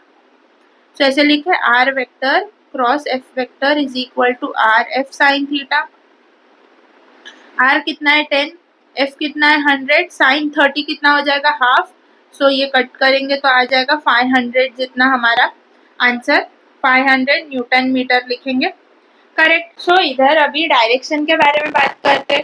सो ना बेसिकली हम लोग जब ऊपर सॉल्व कर रहे थे तभी आई cap J cap K cap में डायरेक्शन के बारे में बात कर रहे थे, हाँ वैसे भी कर सकते, बट है ना जब हम लोग क्वेश्चन सॉल्व करेंगे ना, हम लोग को मोस्टली क्वेश्चंस में आउटवर्ड इनवर्ड करके आता है। सो वो कैसे ढूंढना है, देखो हम लोग हमारा जो आर है उस पर रखा, फोल्ड किया, ये पीछे बाहर की तरफ आया, ये आउटवर्ड, अगर इस साइड आया मतलब अंदर की तरफ आया मतलब इनवर्ड, या फिर ऐसे रखोगे ऐसे आएगा ये आउटवर्ड्स, क्योंकि मैं दिखाने के लिए ऐसे कर रही हूँ, बट हमारा लेंथ ऐसा रहेगा रॉड का, ये फोर्स इस डायरेक्शन में लग रहा है एंड थंब हमारा ऊपर आ रहा है, मतलब कि आउटवर्ड्स डायरेक्शन में हमारा टॉर्क लग रहा है। करेक्ट। तो इधर हम लोग आउटवर्ड्स के लिए ना ऐसा आउटवर्ड्स के लिए ऐसा साइन दिखाते हैं, इसको एंटी क्लॉकवाइज भी बोल सकते हैं। एंटी क्लॉकवाइज हमारा टॉर्क घूमने वाला है, टॉर्क ऐसे होगा। करेक्ट। और इनवर्ड्स क्लॉकवाइज। सो हमें डायरेक्शन ढूंढ के आउटवर्ड्स इनवर्ड्स के टर्म में इसको डालना है, बिकॉज हमारा टॉर्क जो है वो एंटी क्लॉकवाइज या क्लॉकवाइज घूमेगा, क्योंकि वो रोटेशनल मोशन कर रहा है। करेक्ट ना। तो वहां पे ऐसा प्रॉपर एक्सिस बताना नहीं होता, तो हम लोग बोलते हैं कि आउटवर्ड्स मूव कर रहा है या एंटी क्लॉकवाइज मूव कर रहा है या इनवर्ड्स मूव कर रहा है या क्लॉकवाइज मूव कर रहा है। I hope this is very clear. So ये याद रखना बहुत जरूरी है। डायरेक्शन जैसे हम लोग ढूंढते थे वैसे ही ढूंढना है। आर पे हमारा उंगली ऐसे रखना है एंड देन क्रॉस करना है टूवर्ड्स आर फोर्स, एंड जहाँ पे भी हमारा थंब दिखा रहा है उसके बेसिस पे हमें आउटवर्ड्स इनवर्ड्स डिसाइड करना है। अभी हम लोग आगे करेंगे क्वेश्चन, तभी और क्लैरिटी आ जाएगा। सो अभी ये देखते हैं, इधर हमारा एक रॉड है और इसके सेंटर ऑफ मास पे हम लोग ने ओरिजिन माना है, और इसको इधर से भी फोर्स लग रहा है एफ कुछ, एंड इधर से भी एफ फोर्स लग रहा है, एंड पूछा हमारा टॉर्क नेट अबाउट ओरिजिन क्या होगा। So it's very easy. क्या करना है, फर्स्ट तो टॉर्क फर्स्ट का निकालेंगे, ये वाले का क्या आ जाएगा आर। ये इधर समझो, इधर से इधर डिस्टेंस इज आर एंड इधर से इधर also distance is R, then क्या आ जाएगा आर एफ। करेक्ट। अभी हमें डायरेक्शन भी चाहिए रहेगा। करेक्ट। तभी हम लोग ये वाले इसको और इसको हम लोग थोड़ा डिफ्रेंशिएट कर पाएंगे, इसका टॉर्क नेट निकाल पाएंगे। करेक्ट। सो कैसे निकालना है, आर के इधर place the fingers and force के डायरेक्शन में रोटेट। अब आउटवर्ड्स आ रहा है, तो आउटवर्ड्स के लिए कौन सा साइन है, ये वाला। करेक्ट। फिर सेकेंड टॉर्क 2 देखते हैं, ये भी आर इंटू एफ ही रहेगा, बट इसका भी ये देखते हैं कि कौन से डायरेक्शन में आ रहा है। अब इसका आर ऐसे और एफ ऐसे है, आर ऐसे है, ये देखो आर ऐसे है एंड हमारा एफ ऐसे है। ऊपर की साइड फोर्स लग रहा है, तो फोर्स के डायरेक्शन में कर्ल करना है एंड ऊपर की तरफ आउटवर्ड्स ही आया, सो इसको भी आउटवर्ड्स। सो अभी इसका टॉर्क नेट कैसे लिखेंगे, R F outwards plus R F outwards, तो आ जाएगा 2RF outwards. I hope this is clear. फिर नेक्स्ट इसमें देखते हैं, इसमें हमारे पास ओरिजिन है और एक ही फोर्स लग रहा है। करेक्ट। तो यहाँ पे क्या हो जाएगा, देखो torque is equal to R F and फिर से वही आर ऐसा है एंड एफ हमारा ऐसे ऊपर की तरफ फोर्स है ना, देखो एरो, देखो एरो का ये अपवर्ड्स है, मतलब फोर्स इधर लग रहा है, आर ये है, तो आर एफ अपवर्ड्स मतलब आउटवर्ड्स ही आएगा इधर भी। थर्ड इसमें देखते हैं, थर्ड इसमें क्या है हमारा, इधर फोर्स इससे लग रहा है टॉर्क 1 लेते हैं फर्स्ट आर एफ, इसमें क्या आ जाएगा डायरेक्शन हमारा आर ऐसा है, एफ अपवर्ड्स ही लग रहा है इधर भी, ये देखो एरो का साइन देखना है हमें, तो क्या आ जाएगा ऐसे, इसको ऐसे कर्ल करेंगे, थंब नीचे आ रहा है मतलब हमारा इनवर्ड्स है। सेकेंड टॉर्क 2 आर एफ, अभी ये वाला चीज तो हम लोग ने कितनी बार देख लिया, ऐसे ऐसे अपवर्ड्स ही है ये, तो ये तो इसका टॉर्क नेट कितना हो जाएगा, टॉर्क 1 प्लस टॉर्क 2। सो इधर ये आउटवर्ड्स है, ये इनवर्ड्स है, ऑपोजिट डायरेक्शन में, तो डायरेक्टली हमारा टॉर्क नेट इक्वल टू 0 हो गया। तो इधर से हम लोग एक चीज देख पा रहे हैं कि जब हमारा F net is equal to 0, torque net is not equal to 0। For this हमारा एफ एक इस डायरेक्शन में एक इस डायरेक्शन में, तो एफ नेट तो इधर हमारा 0 है, बट टॉर्क नेट तो कुछ तो है, जरूरी नहीं है 0 होगा। इधर हमारा torque net is equal to 0 but हमारा F net is equal to 2f, तो यहाँ पे भी जरूरी नहीं है कि हमारा जब भी एफ नेट 0 हो तो टॉर्क नेट भी 0 होना चाहिए। आई होप दिस इज क्लियर। ये इसको ना हम लोग कपल फोर्स भी बोलते हैं, जब हमारा फोर्स अपोजिट डायरेक्शंस में लगता है तो इसको कपल फोर्स करके भी बोलते हैं। ओके। सो अभी आगे ये स्टेटमेंट्स देखो, जब हमारा एफ नेट इज 0 देन हमारा torque net must be 0, false. F net is not equal to 0 then हमारा torque net must be equal to 0, जरूरी नहीं है। अगर हमारा F net is not equal to 0 for this case हमारा F is there और इधर टॉर्क भी आ रहा है, तो जरूरी नहीं है, so this is also false. Third, हमारा torque net is not equal to 0 must be हमारा एफ नेट इक्वल टू 0, नहीं, बिल्कुल भी जरूरी नहीं है, false. If no force is acting on the body then torque net must be zero. हाँ, जब फोर्स ही नहीं है तो वहां पे टॉर्क क्रिएट ही कैसे होगा? करेक्ट, तो ये सही है, ये ट्रू है। करेक्ट। नेक्स्ट, अभी हम लोगों ने ये टाइप ऑफ क्वेश्चन बहुत रिपीटेटिवली नीट में या जेई में बहुत रिपीटेटिवली आता है। हम लोग को क्या बोलते हैं कि टॉर्क ढूंढो अबाउट ओ,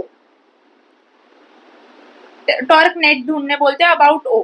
सो कैसे ढूंढना है? It's very simple. हम लोग को जस्ट अब आर से किधर फोर्स लग रहा है, उनके बीच का डिस्टेंस, उनका डायरेक्शन वगैरह देखना है, will get the torque net. So torque net, ये 1 दे देते इसको नाम, इसको 2 दे देते हैं, इसको 3 दे देंगे। ओके, सो हम लोग ओ से बात करें तो about torque net is equal to, for 1 क्या आ जाएगा? ये आर रेडियस जितना होगा, सो आर एफ, ये आर और इधर फोर्स लग रहा है हमारा तो आर एफ लिख सकते हैं। करेक्ट। इन दोनों एक्सिस और फोर्स जो पॉइंट पे लग रहा है उस पॉइंट के बीच का आर चाहिए एंड हमारा फोर्स एफ।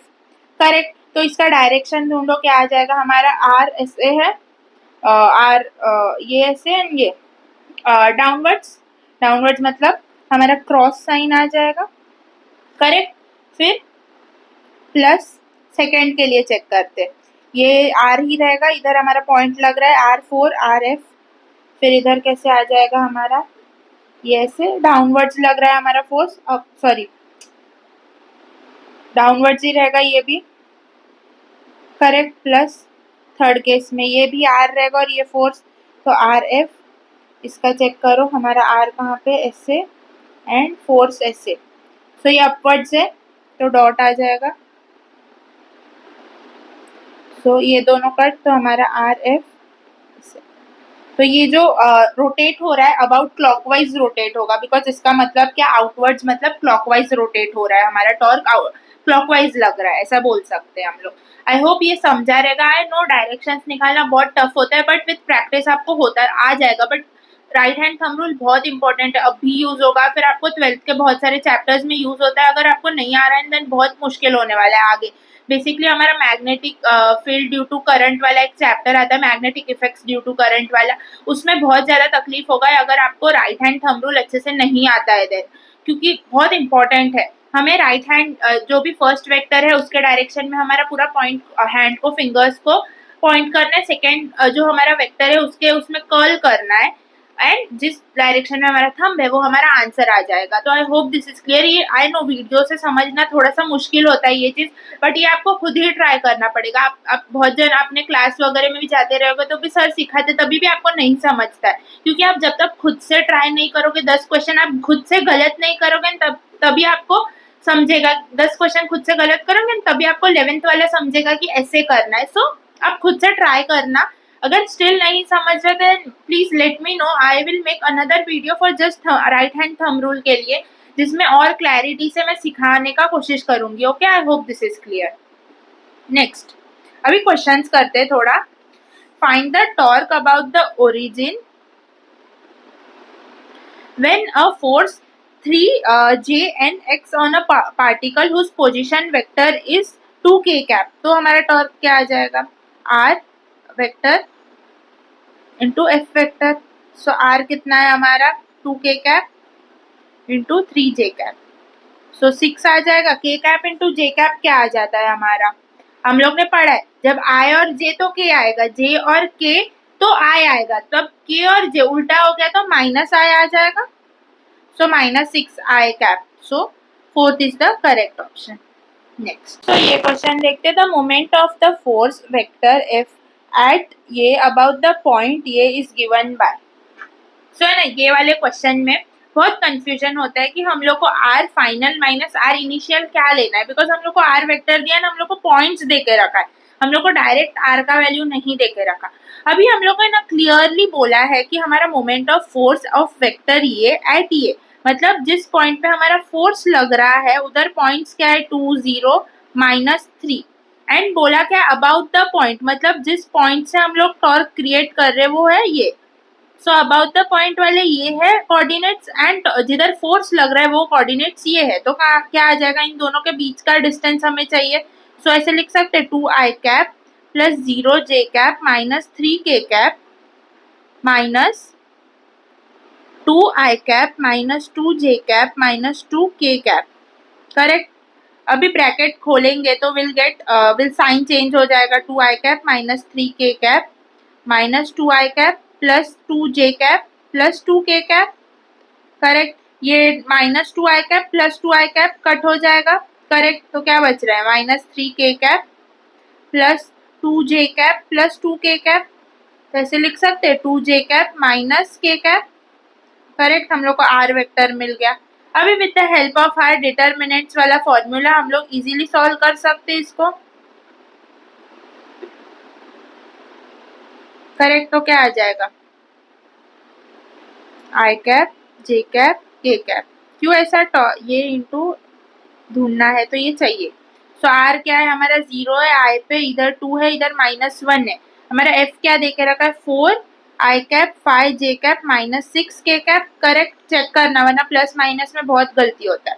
फिर आ जाएगा i कैप ब्रैकेट में ये वाला कट -12 माइनस ऑफ -5 प्लस 5 हो जाएगा ये माइनस j कैप, फिर -6 इंटू 0 इज 0, फिर माइनस ऑफ -4 हो जाएगा plus k cap, 5 into 0 is 0 plus -8, correct. तो इसको लिख सकते हैं -7i cap -4j cap -8k cap. So option check करो, है ये -7i cap -4j cap and -8a cap. So D is the correct option. I hope this is very clear. So अभी हम लोग बात करते हैं अबाउट रोटेशनल इक्विलिब्रियम। इक्विलिब्रियम का मतलब जब हम लोग ने लॉज ऑफ मोशन सीखा था तभी क्या था, हमारा F net is equal to 0। So यहाँ पे रोटेशनल इक्विलिब्रियम मतलब हमारा torque net is equal to 0, correct. तो अभी है ना, फर्स्ट तो हम लोग टॉर्क नेट अबाउट ओ ढूंढेंगे, ओ। सो क्या आ जाएगा, देखो F1 L1, ये F1 ये इस साइड फोर्स है अपवर्ड्स, ये आ जाएगा प्लस F2 L2 डाउनवर्ड्स आ जाएगा, करेक्ट। इधर अभी हम लोग को बोला है रोटेशनल इक्विलिब्रियम के बारे में बात करना, मतलब हमारा torque net is equal to 0। So इधर हम लोग ऐसे लिख सकते हैं कि F1 L1 is equal to F2 L2, लिख सकते हैं ये चीज। सो इधर अभी मैं ऐसे लिख सकती हूँ कि अगर F1 हमारा ज्यादा है, L1 इधर हम लोग देख पा रहे कंपैरिजन में L1 छोटा है देन L2, तो L2 अगर हमारा ज्यादा है तो F2 इधर कम होना चाहिए, तभी ये दोनों इक्वल बनेगा, करेक्ट। F1 हमारा ज्यादा है, L1 हमारा कम है, F2 हमारा कम है, L2 ज्यादा है। ऐसा बोल सकते हैं क्या, हमारा फॉर रोटेशनल इक्विलिब्रियम हमारा F is inversely proportional to L बोल सकते हैं, या FL is equal to constant बोल सकते हैं ये चीज, हाँ बोल सकते हैं। सो अभी मुझे ये चीज बताओ, जब हम लोग सब्जी लेने जाते हैं कभी कभी कोई हम लोग को चीट कर देता है, लाइक उल्लू बना देता है। जब भी हम हमेशा हम लोग जाते हैं चेक सब्जी लेने वगैरह, ऐसा वाला वेइंग मशीन रहेगा तभी हमेशा चेक करना है, ये ओरिजिन हमेशा मिडल में है, देन हमारा जो आंसर आएगा जो 1 kg, समझो इधर हम लोग ने 1 kg का वो मेजरमेंट रखा और इधर सब्जी डाल रहे, करेक्ट। तो वो इधर ये बीच में रहेगा तभी ये इक्वल होगा, बट ये अगर थोड़ा सा भी शिफ्ट हो गया हुआ है ना, देन अभी देखो ये L1 वाला डिस्टेंस कम है, करेक्ट। ये हमारा F1 ज्यादा है, तो इसको कवर करने के लिए F2 कम लगेगा, हमें F2 कम लगेगा, इसका मतलब इधर ये कम सब्जी में हमें 1 kg बोल के उल्लू बना सकता है, करेक्ट। आई होप ये समझ रहा है। सो कभी भी ये चेक करना, ये मिडल में ही है ना। अगर समझो उस सब्जी वाला ऐसा पढ़ा लिखा ज्यादा नहीं है, उसको ये समझा नहीं है चीट कैसे करने का, उसने समझो 1 kg का ये इधर रख दिया, ये वाले इसमें 1 kg रख दिया और इधर सब्जी डाल रहा है, देन हमारा फायदा हो जाएगा, हमें ज्यादा सब्जी मिल जाएगा, बिकॉज इधर F2 हमारा कम है, इधर उसको कवर करने के लिए F1 जो हमें लगेगा वो बहुत ज्यादा होगा, इसके वजह से।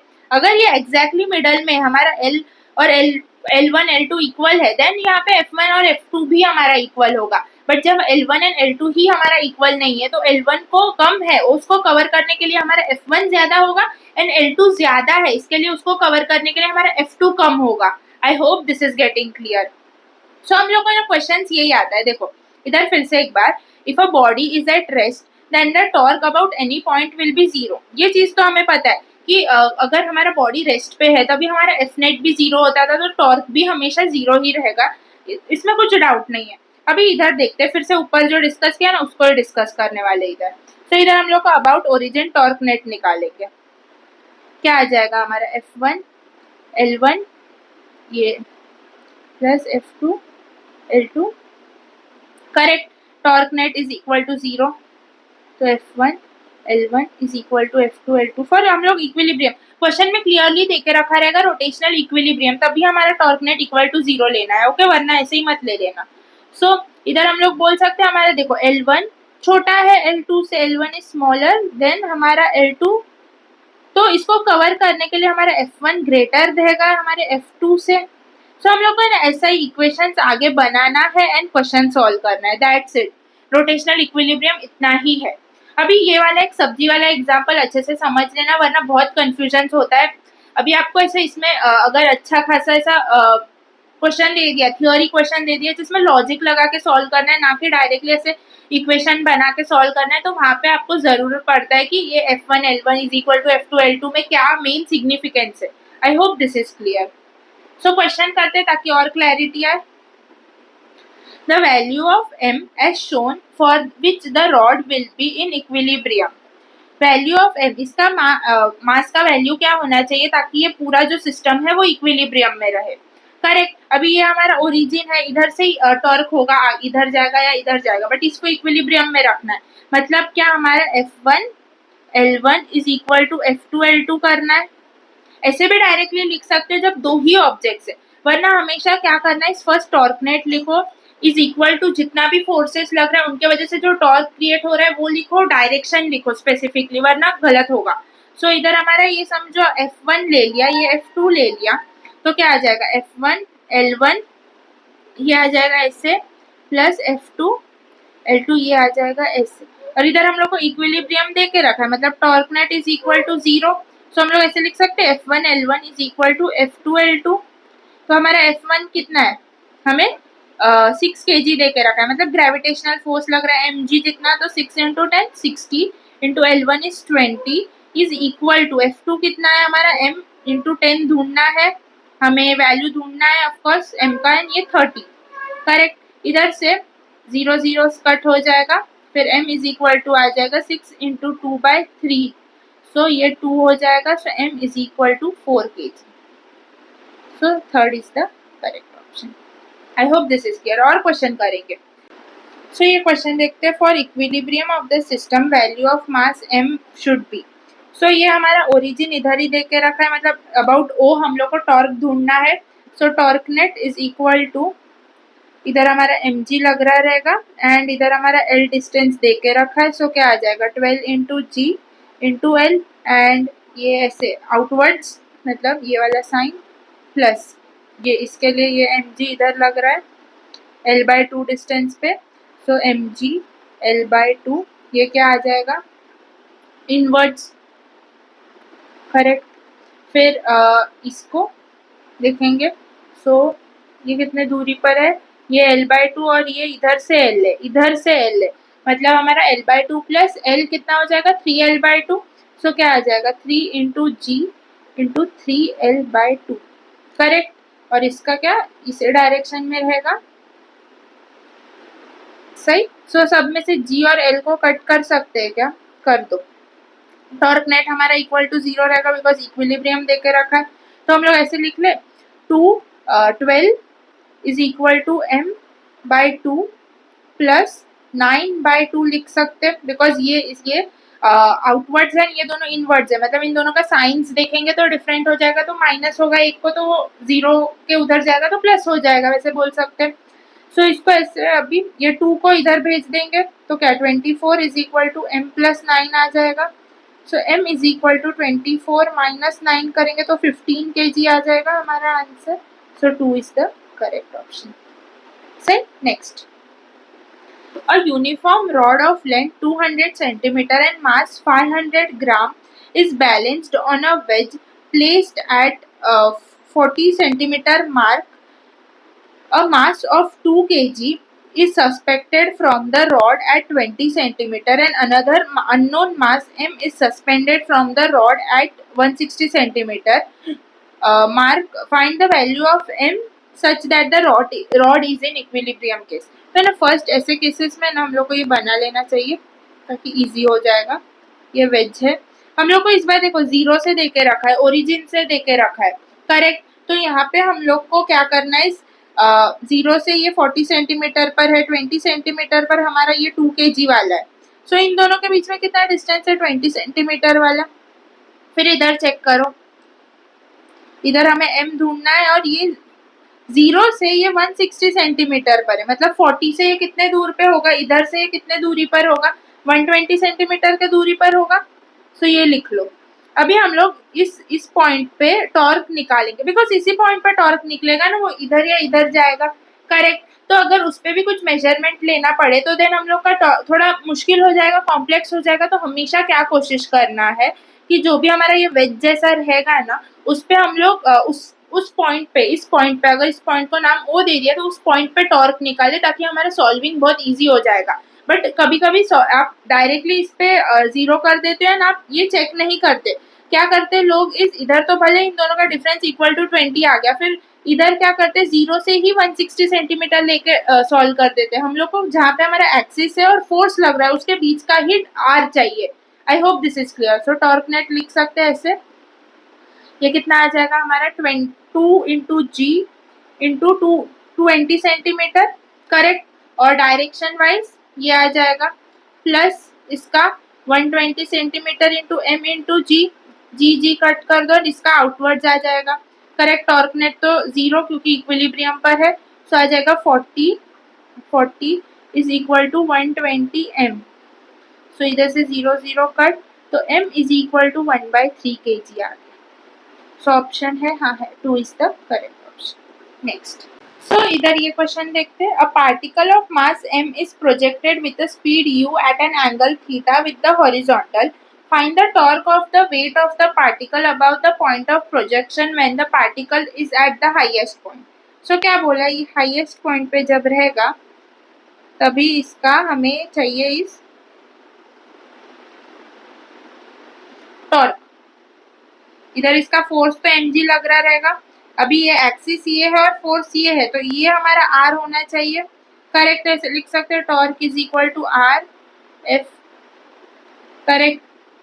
अभी मुझे बताओ, ये तो हम लोग ले नहीं सकते बिकॉज इसके साथ ये परपेंडिकुलर नहीं है, तो हम लोग को इसका कोई कंपोनेंट लेना पड़ेगा जो mg के साथ परपेंडिकुलर रहेगा. तो कौन से दो कंपोनेंट्स हम लोग को दिख रहे, एक तो ये रहेगा, एक ये कंपोनेंट रहेगा. तो ये वाला तो नहीं आएगा, सिर्फ ये वाला आएगा, करेक्ट. तो अभी मुझे ये चीज बताओ कि हमारा जब प्रोजेक्शन होता है तभी ये वाला डिस्टेंस को क्या बोलते हैं, आर बोलते हैं.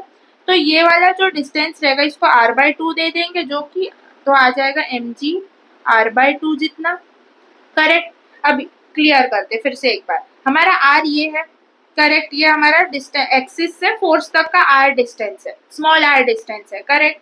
अभी हम लोग को एंगल जो हमारा फोर्स है और जो आर है उसके बीच में 90 डिग्री का एंगल चाहिए, करेक्ट. इधर तो है नहीं, तो मतलब इसका हमें कंपोनेंट्स लेना पड़ेगा. तो हम लोग ने दो कंपोनेंट्स लिया, एक ये वाला कंपोनेंट एंड एक ये वाला, एक हॉरिजॉन्टल एक वर्टिकल. वर्टिकल वाला तो mg के साथ पैरेलल में, इसलिए वो जीरो हो जाएगा. हॉरिजॉन्टल वाला mg के साथ एग्जैक्टली 90 डिग्री पर है. देन हमने देखा कि ये पूरा लेंथ को हम लोग रेंज बोलते हैं, करेक्ट, आर बोलते हैं, कैपिटल आर. तो ये हाफ लेंथ को r/2 बोल देंगे, तो हम लोग mg r/2 लिख दिया, हमारा टॉर्क कितना ही रहेगा. तो ऐसे लिख सकते हैं mg r का अगर ये फॉर्मूला पता है देन वेरी गुड, नहीं पता तो जाओ और पहले वो चैप्टर करके आओ. u² sin 2θ/2g, correct. I hope this is clear. Next, a massless beam of length 5 centimeter is placed at 2 wedge. ये होमवर्क क्वेश्चन है अभी, सॉरी नहीं, इसमें नॉर्मल रिएक्शन पूछा है. A massless beam of length 5 meter is placed on 2 wedge A and B. If 3 forces 3 kilonewton, 4 kilonewton and 5 kilonewton are applied on the beam as shown in the figure, then find the normal reaction at A and B. So इधर क्या करना है, first तो फिर से एक बार rod बना लो, ये वेज A ये वेज B, करेक्ट. इस पे इधर लग रहा है 3 किलो न्यूटन, इधर 4 किलो न्यूटन, इधर 5 किलो न्यूटन। अभी हम लोग को पूरे का 5 मीटर लेंथ दे के रखा है, इधर से हमें 2 मीटर दे के रखा है, करेक्ट। फिर इधर से हम लोग को 1 मीटर पे है, ये भी 1 मीटर पर है, तो ऑफकोर्स ये 4 मीटर हो गया, तो ये भी 1 मीटर पर ही रहेगा, करेक्ट। अभी हम लोग को सबके बीच का डिस्टेंसेस पता है। अभी हम लोग को नॉर्मल रिएक्शन ढूंढना है, तो नॉर्मल रिएक्शन अभी हम लोग समझो ए का ढूंढना है, तो इस डायरेक्शन में लगता रहेगा हमारा नॉर्मल रिएक्शन। सो जब हम लोग ए का ढूंढ रहे हैं तभी क्या करना है, बी को इक्वल टू ओरिजिन मान लेना है। बी को हम लोग मानेंगे कि यहाँ से हमारा टॉर्क हो रहा है अबाउट ओ।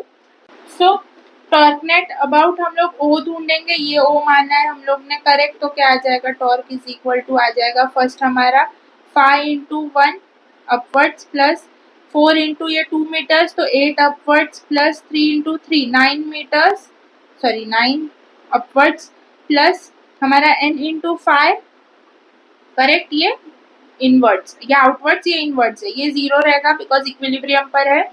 सो ऐसे लिख सकते 5 plus 8 is are 13, 13 plus 9 22 around आ जाता है, 22 इज इक्वल टू 5n, तो n इज इक्वल टू आ जाएगा 22/5, करेक्ट। चेक कर लो एक बार, 17, हाँ 22/5 आ जाएगा। ये फॉर किसका, n इज ए के लिए आ गया। अभी इधर से क्लियरली बताओ, बी के लिए ऐसे ढूंढते बैठो या फिर और एक चीज है, कैसे कि हम लोग लिख सकते हैं हमारा N A plus N B is equal to total कितना फोर्स लग रहा है हमारा 12 न्यूटन जितना, तो 12 न्यूटन। क्यों, क्योंकि ये तीनों डाउनवर्ड्स है और ये दोनों हमारा नॉर्मल रिएक्शन अपवर्ड्स है, तो जो भी नॉर्मल रिएक्शन अपवर्ड्स है इज इक्वल टू हमारा जो डाउनवर्ड्स है उतना हो जाएगा बिकॉज इक्विलिब्रियम पर है पूरा ये rod, correct. So N A का वैल्यू हमारे पास है, तो N B is equal to लिख सकते हैं 12 माइनस 22/5, तो क्या आ जाएगा 60 बाय माइनस 22/5, दैट इज 38/5 आ जाएगा, correct. I hope this is clear. अभी नेक्स्ट क्वेश्चन करते हैं। सो two parallel forces 20 and 30 Newton act at the ends of A and B of a rod of 1.5 meter long. The resultant of the force will act at the point. क्या बोला है, हमारे पास एक rod है जिसका length is 1.5 metre, correct. ये ए point है, ये बी पॉइंट है, इधर हमारा 20 न्यूटन जितना फोर्स लग रहा है, इधर हमारा 30 न्यूटन जितना फोर्स लग रहा है, करेक्ट। अभी क्या बोला है, resultant of the force will act at the point, मतलब बेसिकली हमारा टॉर्क कौन से पॉइंट पे एक्ट कर रहा है ये चीज हमें पूछ रहा है, करेक्ट। सो अगर इधर से हम लोग ने x डिस्टेंस ले लिया इसको एंड इसको ले लिया हम लोग ने 1.5 minus x distance, correct. So क्या आ जाएगा हमारा answer, 20x is equal to 1.5 minus x 30। So इसको लिख सकते हैं 20x is equal to 45x minus 45 minus 30x, so 45 is equal to 50x हो जाएगा, तो x इज इक्वल टू हो जाएगा हमारा 45/50, करेक्ट। ये हमें अभी मीटर में मिला और हम लोग का ऑप्शन देखो सेंटीमीटर में, तो इंटू 100 कर देंगे, करेक्ट। तो ये क्या आ जाएगा 290 सेंटीमीटर फ्रॉम ए, एक्स का वैल्यू चाहिए 90 सेंटीमीटर फ्रॉम ए, हाँ फर्स्ट ही ऑप्शन है, करेक्ट। अगर ए से नहीं तो बी से क्या करेंगे, 1.5 1.5 मीटर्स है, मतलब 150 सेंटीमीटर माइनस 90 कितना हो जाएगा 60 सेंटीमीटर बी से रहेगा। आई hope this is clear. Next, a rod of weight W is supported by two parallel knife edges A and B. A rod of weight W, knife, इधर एक knife है दो, A and B, and is in equilibrium in a horizontal position. The knives at a distance of D from each other. The center of mass of the rod is at distance x from A. X from A. The normal reaction on A is, तो ये distance कितना रहेगा d minus x, correct. सो अभी हम लोग को normal reaction on ए पूछा है, तो हम लोग ने ऊपर ही सीखा था कभी भी दूसरे साइड के नॉर्मल रिएक्शन ढूंढना है तो इस वाले को इक्वल टू 0, इधर हम लोग टॉर्क ढूंढेंगे। So torque about O, so torque about O ढूंढेंगे, क्या आ जाएगा, इधर हमारा वेट भी लग रहा है, so is equal to weight कितने दूरी पर है, d माइनस एक्स दूरी पर है, कितना एस से एंड इस डायरेक्शन में अपवर्ड मतलब आउटवर्ड्स, प्लस इधर से ये नॉर्मल फोर्स इस डायरेक्शन में लग रहा रहेगा हमारा। सो क्या आ जाएगा, एन एक्स एन एन और डी पूरा ना बी से ए तक। सो ये कैसे ऐसे एंड ऐसे कवर कर रहा है तो डाउनवर्ड्स तो ऐसे आ जाएगा। सो इक्विलिब्रियम पे तो ये तो जीरो, तो क्या आ जाएगा, W D minus X is equal to N D. क्या पूछा है, normal reaction of A N A, ये एन है तो N A is equal to D minus X by D. तो है ऑप्शन, हाँ है, B is the correct option. Next question, ये पीवाई क्यू था। ABC is an equilateral triangle with O at its center. F1, F2, F3 represent three forces acting on the sides AB, BC and AC respectively. If the total torque about O is 0, then the magnitude of F3 is. तो total torque about O is already 0 देके रखा है, फिर भी हम लोग about O torque net ढूंढेंगे। कैसे, इधर से हमारा R डिस्टेंस, ये R ये होगा, इधर फोर्स लग रहा है, इधर से भी ये ले सकते हैं एंड इधर से भी ये फॉर दिस वाले फोर्स को। करेक्ट, सबका आर वैल्यू होगा, आर जितना ही होगा। सो ऐसे लिखा है, फर्स्ट F1 आर, F1 किधर है ये, और ये इसका आर है, तो आर एंड इस डायरेक्शन में ये हमारा आर है एंड इस डायरेक्शन में फोल्ड कर रहे हैं तो अपवर्ड्स, प्लस F2 और आर, F2 ये है और R ये है, तो ये इधर से ये और ऐसे फोल्ड कर रहे, ये भी अपवर्ड जा रहा है। थर्ड F3 और R, ये कैसे आ रहा है, देखो इधर हमारा ये है, ये डायरेक्शन में फोर्स इधर लग रहा है, ये डाउनवर्ड्स, ये ऐसे एंड ये ऐसे, फोर्स डाउनवर्ड्स लग रहा है। सो ये इक्वल टू ये आ जाए। टॉर्क नेट तो इक्वल टू 0 ऑलरेडी देके रखा है, तो ऐसे लिख सकते हैं F1R plus F2R, sorry F2R is equal to F3R, लिख सकते हैं ये चीज। सो आर आर सब में से कट, तो हमारा आ जाएगा F1 plus F2 is equal to F3। So third is the correct option. Correct. Next question, तो ये क्वेश्चन देखते, uniform rod of 20 kg is hanging in a horizontal position with the help of two threads. It also supports a 40 kg mass as shown in the figure. Find the tensions developed in the thread. सो इधर tension T A रहेगा, इधर tension हमारा T B रहेगा। Correct, और ये 20 kg का है rod, तो इसके सेंटर ऑफ मास पे भी हमारा 20 kg जितना वेट लग रहा रहेगा। करेक्ट, तो अभी हम लोग को टेंशन ढूंढना है, तो फर्स्ट तो हम लोग कोई एक पॉइंट को 0 ले लेंगे या उसके अबाउट टॉर्क ढूंढेंगे। करेक्ट, समझो हम लोग ने ए पॉइंट के अबाउट टॉर्क ढूंढना है, तो torque net is equal to about A, क्या आ जाएगा, इधर से 1L/4 डिस्टेंस में हमारा 40 kg का मास है, 40 इंटू 10 400 इंटू L/4। तो ये क्या आ जाएगा हमारा, ऐसे ऐसे डाउनवर्ड्स मतलब इनवर्ड्स, प्लस फिर आ जाएगा हमारा 20 200 L/2, ये भी ये रहेगा, प्लस लास्ट वाला L डिस्टेंस पे TB। करेक्ट, इधर है ये तो हमारा इक्विलिब्रियम पे, तो ये तो 0 हो जाएगा, इधर से 100 प्लस 100 L सबके जगह से कट हो जाएगा, 100 इज इक्वल टू TB लिख सकते। So TB is equal to 200 newton आ गया।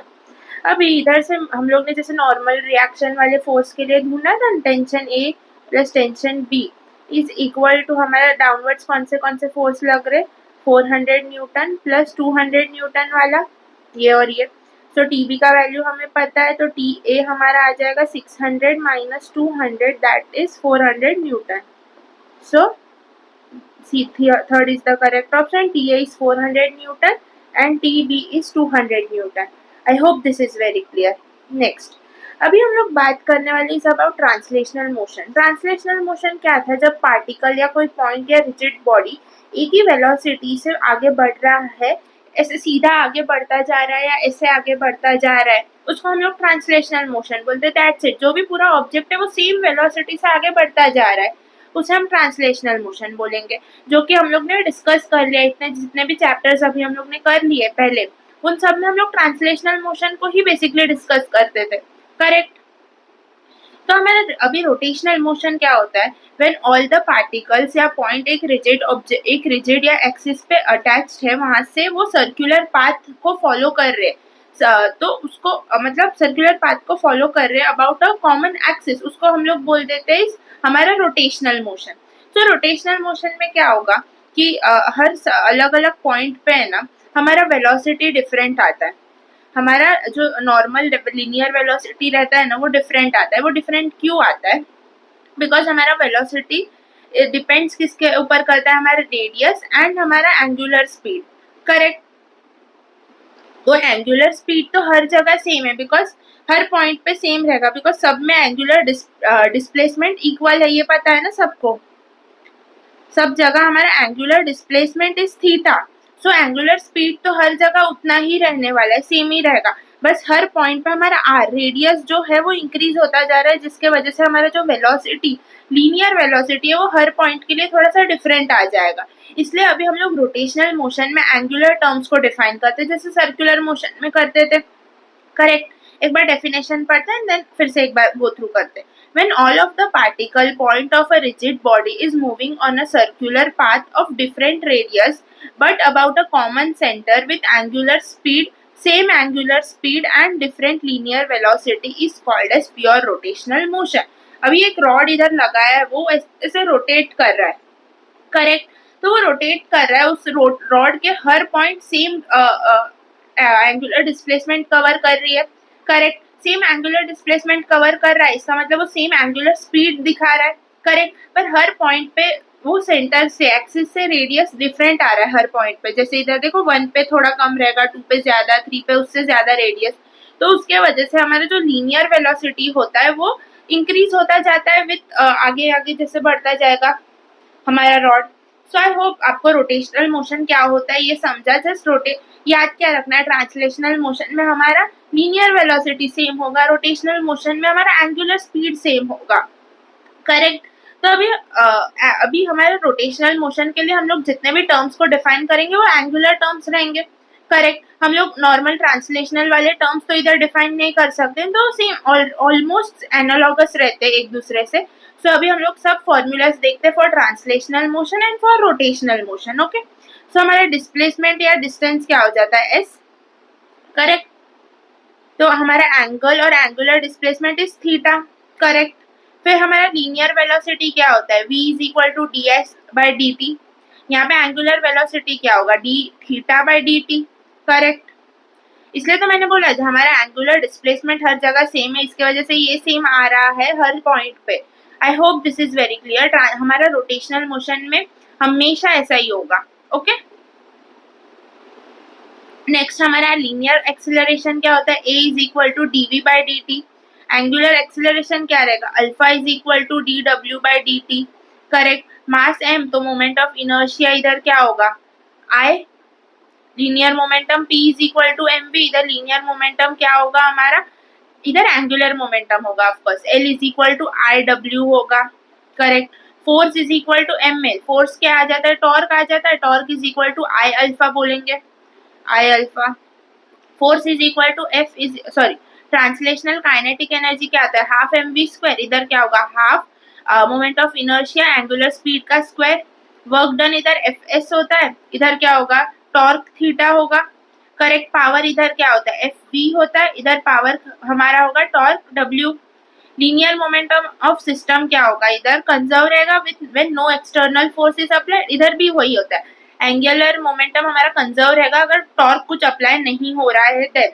इक्वेशन ऑफ ट्रांसलेशनल मोशन, जो हमारे कांस्टेंट एक्सिलरेशन के लिए जो इक्वेशंस आ जाते हैं, u is equal to V plus A T, S is equal to U T plus half A T square, V square minus U square is equal to 2as। Same same यहाँ पे भी आएगा, यहाँ पे क्या आ जाएगा, final angular velocity is equal to initial angular velocity plus alpha, alpha means angular acceleration into time. फिर angular displacement is equal to angular initial angular speed into time plus half alpha T square. फिर last वाला क्या आ जाता है, angular velocity का square minus initial angular velocity का square is equal to 2 alpha theta. Correct. फिर angle distance travelled in nth second भी आता है इधर, तो यहाँ पे भी आता है वही फॉर्मूला, एंड थीटा nth क्या आ जाएगा हमारा angular speed plus alpha by 2n-1, correct. तो सेम फॉर्मूला चलता है, जस्ट उनका जो टर्म्स है वो डिफरेंट हो जाता है, बिकॉज यहाँ पे हमारा रोटेशनल मोशन हो रहा है, तो यहाँ पे जो भी टर्म्स रहेगा वो एंगुलर टर्म्स रहेगा, करेक्ट। तो वो एंगुलर टर्म्स हम लोग ने पढ़े, अभी मोमेंट ऑफ इनर्शिया पढ़ा, टॉर्क पढ़ा, तो उसके बेसिस पे, और ये हमारा थीटा, एंगुलर वेलोसिटी, एक्सेलरेशन, वो सब हम लोग ने सर्कुलर मोशन में ऑलरेडी पढ़ लिया है पहले। इसके वजह से अभी हम लोग सब जो हमारे main work, kinetic energy, power, उनको इन द टर्म्स ऑफ हमारा रोटेशनल मोशन के टर्म्स में लिख सकते हैं, करेक्ट। तो अभी हम लोग को जितना भी क्वेश्चन आएगा जो हम लोग ने ट्रांसलेशनल मोशन में ऑलरेडी किए हैं वैसे ही क्वेश्चन आएंगे, जस्ट यहाँ पे हम लोग को टर्म्स बदल के देंगे। Okay, I hope this is clear. So I hope आज का पार्ट में आपको सब समझा रहेगा। आज हम लोग ने डिस्कस किया is about cross product, torque, and then हम लोग ने रोटेशनल मोशन के बारे में डिस्कस किया, एनालॉगी विथ हमारा ट्रांसलेशनल मोशन। एंड अभी जो इसके ऊपर क्वेश्चन है जो हम लोग ने ऑलरेडी सर्कुलर मोशन में कर लिया है, सो मैं PDF शेयर कर दूंगी, उसमें जितना भी आज का ये रोटेशनल मोशन के एनालॉगी में क्वेश्चन आते हैं ना हमारा ट्रांसलेशनल मोशन से, सो यू फर्स्ट सॉल्व, आप खुद से एक बार सॉल्व करना, एंड देन हम लोग नेक्स्ट पार्ट में फटाफट आंसर्स डिस्कस करेंगे एंड आगे का पार्ट अभी क्या बचा है, जस्ट हमारा connected body rotational motion and angular momentum वाला 2 टॉपिक बचा है। Will cover that in the last part. And आज जितना भी क्वेश्चन टॉर्क हम लोग ने पूरा अच्छे से कंप्लीट किया, तो पूरा अच्छे से समझो। Right hand thumb rule I know थोड़ा सा डिफिकल्ट है, बट स्टिल उसको समझने का पूरा कोशिश करो। नहीं समझ रहा है then please let me know, I will make another video जिसमें सिर्फ राइट हैंड थंब रूल को मैं अच्छे से और एक्सप्लेन कर पा रही हूँ उसमें। सो जो पॉइंट्स मैंने लिख के दिया ना स्टेप्स, उस हिसाब से फॉलो करना है, यू गेट इट कि कैसे करना है, आपको समझ जाएगा खुद ब खुद। उस पॉइंट्स को 10-12 क्वेश्चंस में फॉलो करो, आपको खुद प्रैक्टिस होगा तो खुद ब खुद आंसर्स आने लगेगा। Okay, so till then bye bye, we'll meet you in the next class, so bye।